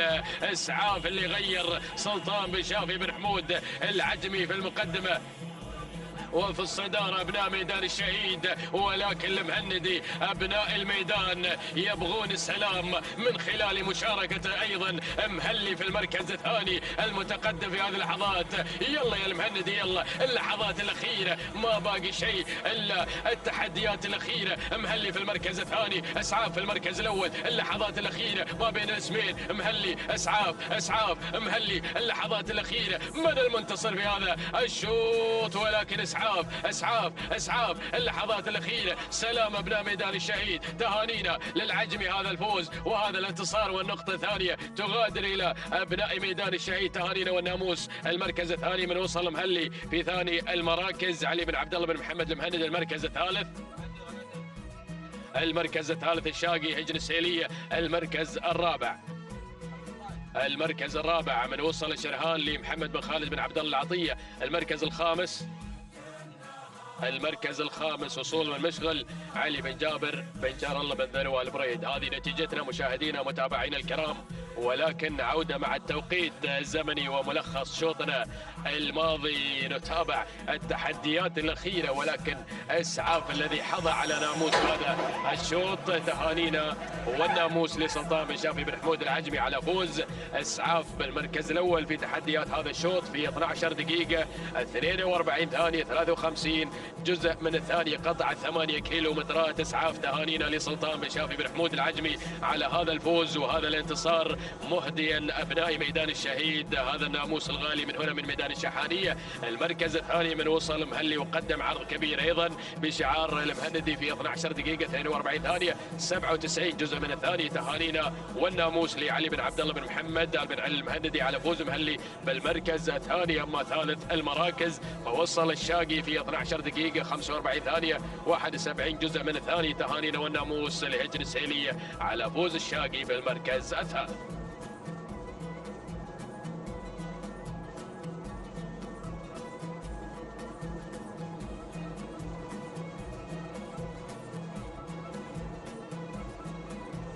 التواصل مستمر مشاهدينا الكرام، متابعينا الافاضل، وانطلاقاتنا مستمره من ارضيه ميدان الشحانيه، ميدان التحدي لسباقات الهجن العربية الأصيلة. شوط الختام يسير بحفظ من الله تعالى ورعايته، حاملا لنا في طياته هذه الأسماء والشعارات المميزة والكبيرة. نسير مع هذه الأسماء والشعارات الرائعة والحاضرة بهذا الانطلاق والمسار المميز. مشاهدينا متابعينا الكرام، مباشرة مع البداية مع المركز الأول هجن السيلية من تقدم لنا عرماس مع البداية مع المركز الأول مع صدارة هذا الشوط، بينما نتابع المركز الثاني وصول وتقدم مع ثاني التحديات في هذا الانطلاق والمسار المميز. شعار الشنجل يتقدم من خلال تواجد هلا محمد بن ناصر بن محمد بن ناصر الشنجل مع المركز الثاني، بينما يتابع المركز الثالث شعار خبير المضمرين يتقدم في هذا المسار. يصل الطريبيل بتحدياته المميزة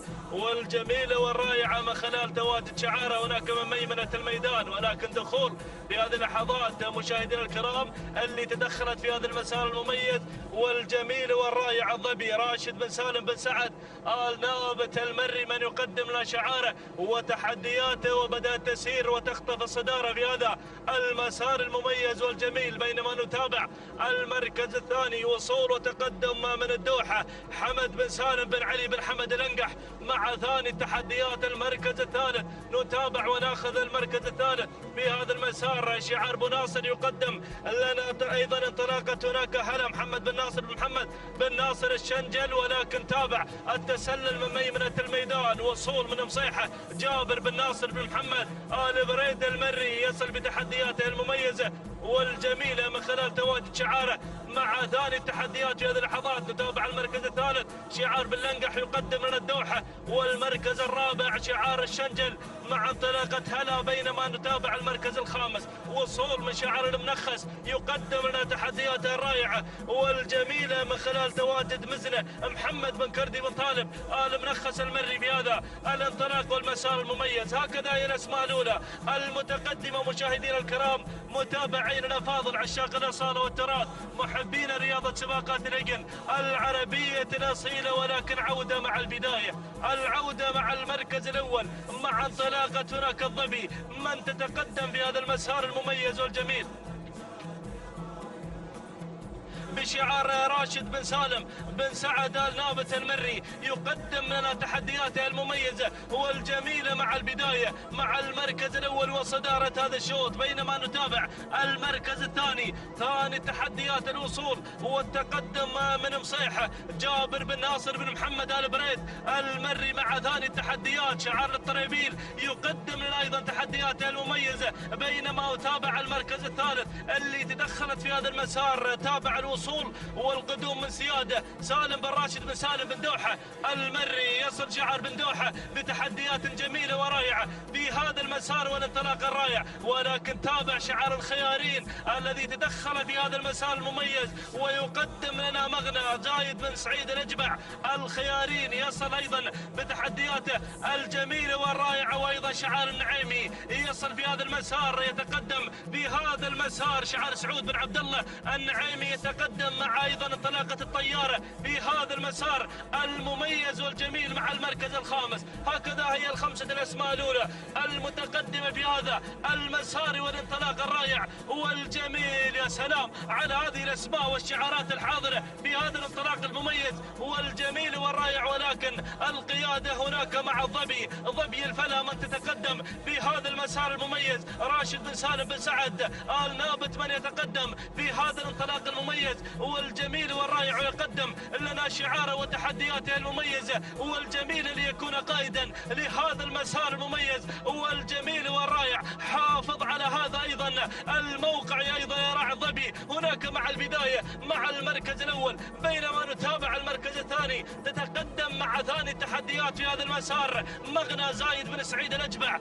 الخيارين يصل أيضا شعار الخيارين بتحدياته الرائعة والجميلة مع تحديات شعاره مع المركز الثاني. المركز الثالث يصل شعار البرنس شعار بن عقيل يتقدم في هذا المسار يقدم لنا أيضا انطلاقة ووصول هنا مشاهدينا الكرام. وتابع التقدم من الحرقة محمد بن طالب بن عقيل من يتقدم مع المركز الثالث في هذا المسار. المركز الرابع نتابع المركز الرابع وصول من سيادة سالم بن راشد بن سالم بن دوحة المري مع المركز الرابع والمركز الخامس خامس التحديات الوصول والتقدم من منزله محمد بن كردي بن طالب آل منخس المري يتقدم في هذا المسار المميز والجميل مع المركز الخامس. هكذا هي الخمسة الأسماء الأولى المتقدمة مشاهدينا متابعينا الكرام في هذا المسار المميز والجميل. ولكن نعود مع البداية،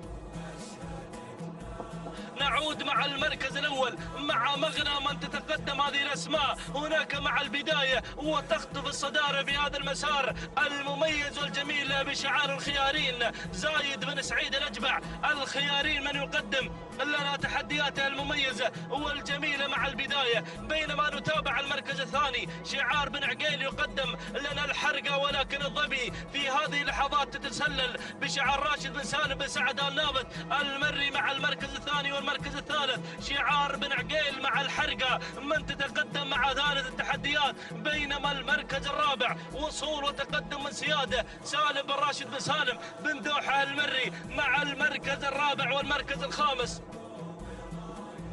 المركز الخامس اللي واصله في هذا المسار. تتقدم هنا مزنة محمد بن كردي بن طالب آل منخس المري مع خامس التحديات. من تتقدم في هذا المسار الرائع والجميل، ولكن عودة مع البداية مشاهدينا الكرام، متابعين الأفاضل، عشاق الأصالة والتراث، محبين رياضة سباقات الرجل العربية الأصيلة، وعبر النقل الحي والمباشر من قناة الريان الفضائية التي ترصد أيضا هذه السباقات هنا في أرضية ميدان التحدي، ميدان الشحانية. البداية والمركز الأول، الظبي تستعيد حقوقها المنهوبة في هذا المسار المميز. راشد بن سالم بن سعد آل نابت من يقدم لنا انطلاقة الظبي مع المركز الأول، بينما المركز الثاني مغنى زايد بن سعيد الأجبع. الخيارين أيضا من يقدم لنا مغنى مع المركز الثاني، بينما المركز الثالث نتابع المركز الثالث وصول من شعار بن عقيل. يتقدم في هذا المسار من خلال تواجد الحرقة محمد بن طالب بن عقيل مع المركز الثالث والمركز الرابع. وصول وقدوم في هذا المسار من سيادة سالم بن راشد بن سالم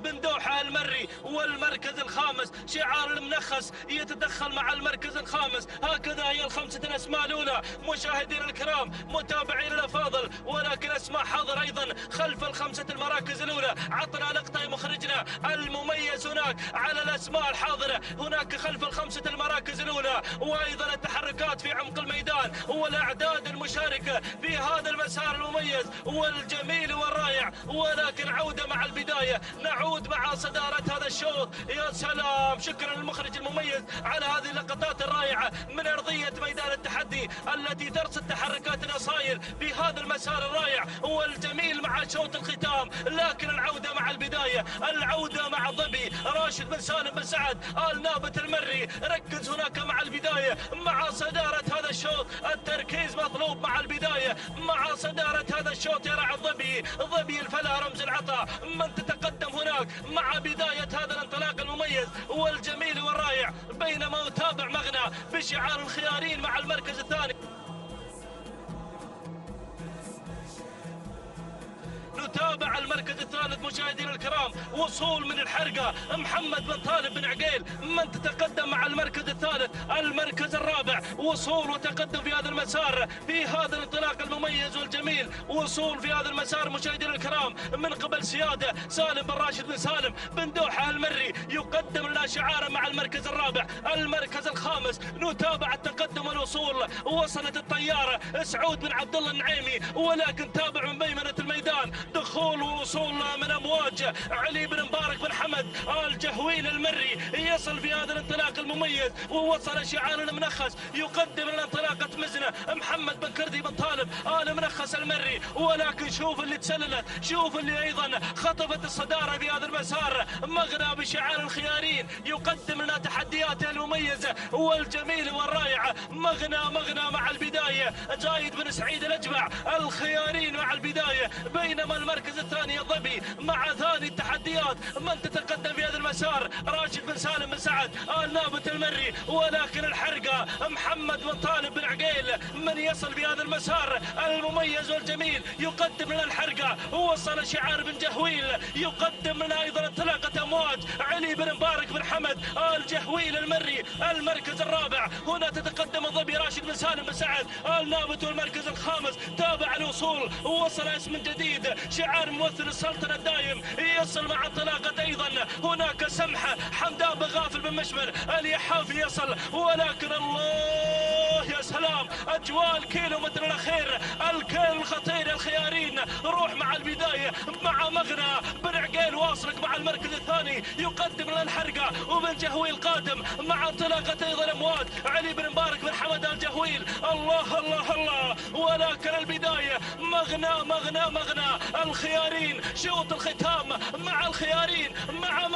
مغنى. ولكن دير بالك، واصل في هذا المسار هناك امواج علي بن مبارك بن حمد آل جهويل المري، يصل من ميمنة الميدان. لكن مغنى مع البداية، مغنى والامتار الاخيرة، الامتار المجنونة مع مغنى مع شوط الختام مع مغنى. الله يا سلام، مغنى مع البداية، معك يا الخيارين مع معك يا راعي مغنى. هنا من يقدم لنا مغنى زايد بن سعيد الأجبع. الخيارين سلام مغنى، سلام الخيارين، سلام على هذا الأداء المميز والجميل ومشكور. واسعد الله صباحك على هذا الفوز وهذا الانتصار. هنيا لك الناموس والانتصار يا راعي مغنى زايد بن سعيد الأجبع. الخيارين تهانينا والناموس والعرض المميز والجميل. مشكور يا راعي مغنى على هذا الأداء المميز. المركز الثاني وصلت أمواج علي بن مبارك بن حمد الجهويل المري. المركز الثالث الحرقة محمد بن طالب بن عقيل. المركز الرابع كان الوصول أيضا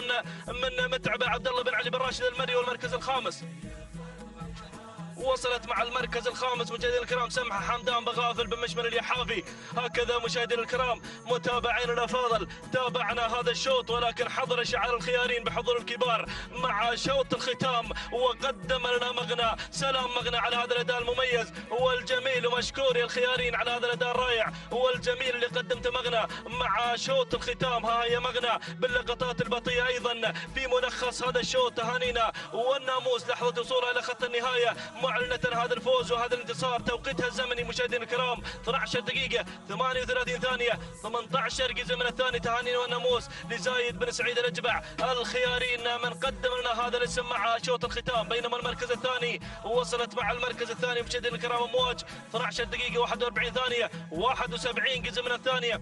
تهانينا والناموس العلي بن مبارك بن حمد الجهويل المري. المركز الثالث وصلت الحرقة 12 دقيقة 44 ثانية 43 جزء من الثانية. تهانينا والناموس محمد بن طالب بن عقيل. هكذا مشاهدينا الكرام متابعينا الافاضل وصلنا لختام هذه الفترة الصباحية المميزة التي حملت لنا انطلاقات سن الثنايا لهجن ابناء القبائل في هذا الصباح. نذكر بصاحبة الشوط الاول الرئيسي في صباح هذا اليوم حضرت المحروسة مع شوطنا الاول الرئيسي في هذا الصباح ايضا. وذهب السلام من ارضية ميدان التحدي الى هالي الخور. شعار الانيق ناصر بن عبد الله بن احمد المسند والبروفيسور. من قادم ايضا لنا المحروسه محمود بن محمد بن سالم الوهيبي. تهانينا والناموس. بينما حضر مع الشوط الاول الرئيسي للثنايا القعدان الفايز بشعار ناصر بن عبد الهادي بن هليل الغفراني. قدم لنا ايضا الفايز وهو صاحب التوقيت الافضل والاميز في صباح هذا اليوم. مشكور يا بن هليل على هذا الاداء المميز. 12 دقيقه 33 ثانيه 88 جزء من الثانيه وكان ايضا التوقيت الزمني. مشكور يا بن هليل واسعد الله صباحك على هذا الفوز وهذا الانتصار. اذا مشاهدينا الكرام وصلنا الى ختام هذه الفتره الصباحيه المميزه على امل اللقاء بكم في الفتره المسائيه وسن الثنايا لهجن اصحاب السمو الشيوخ والسعاده. الى ذلك الحين نترككم بحفظ من الله تعالى ورعايته. والسلام عليكم ورحمه الله تعالى وبركاته.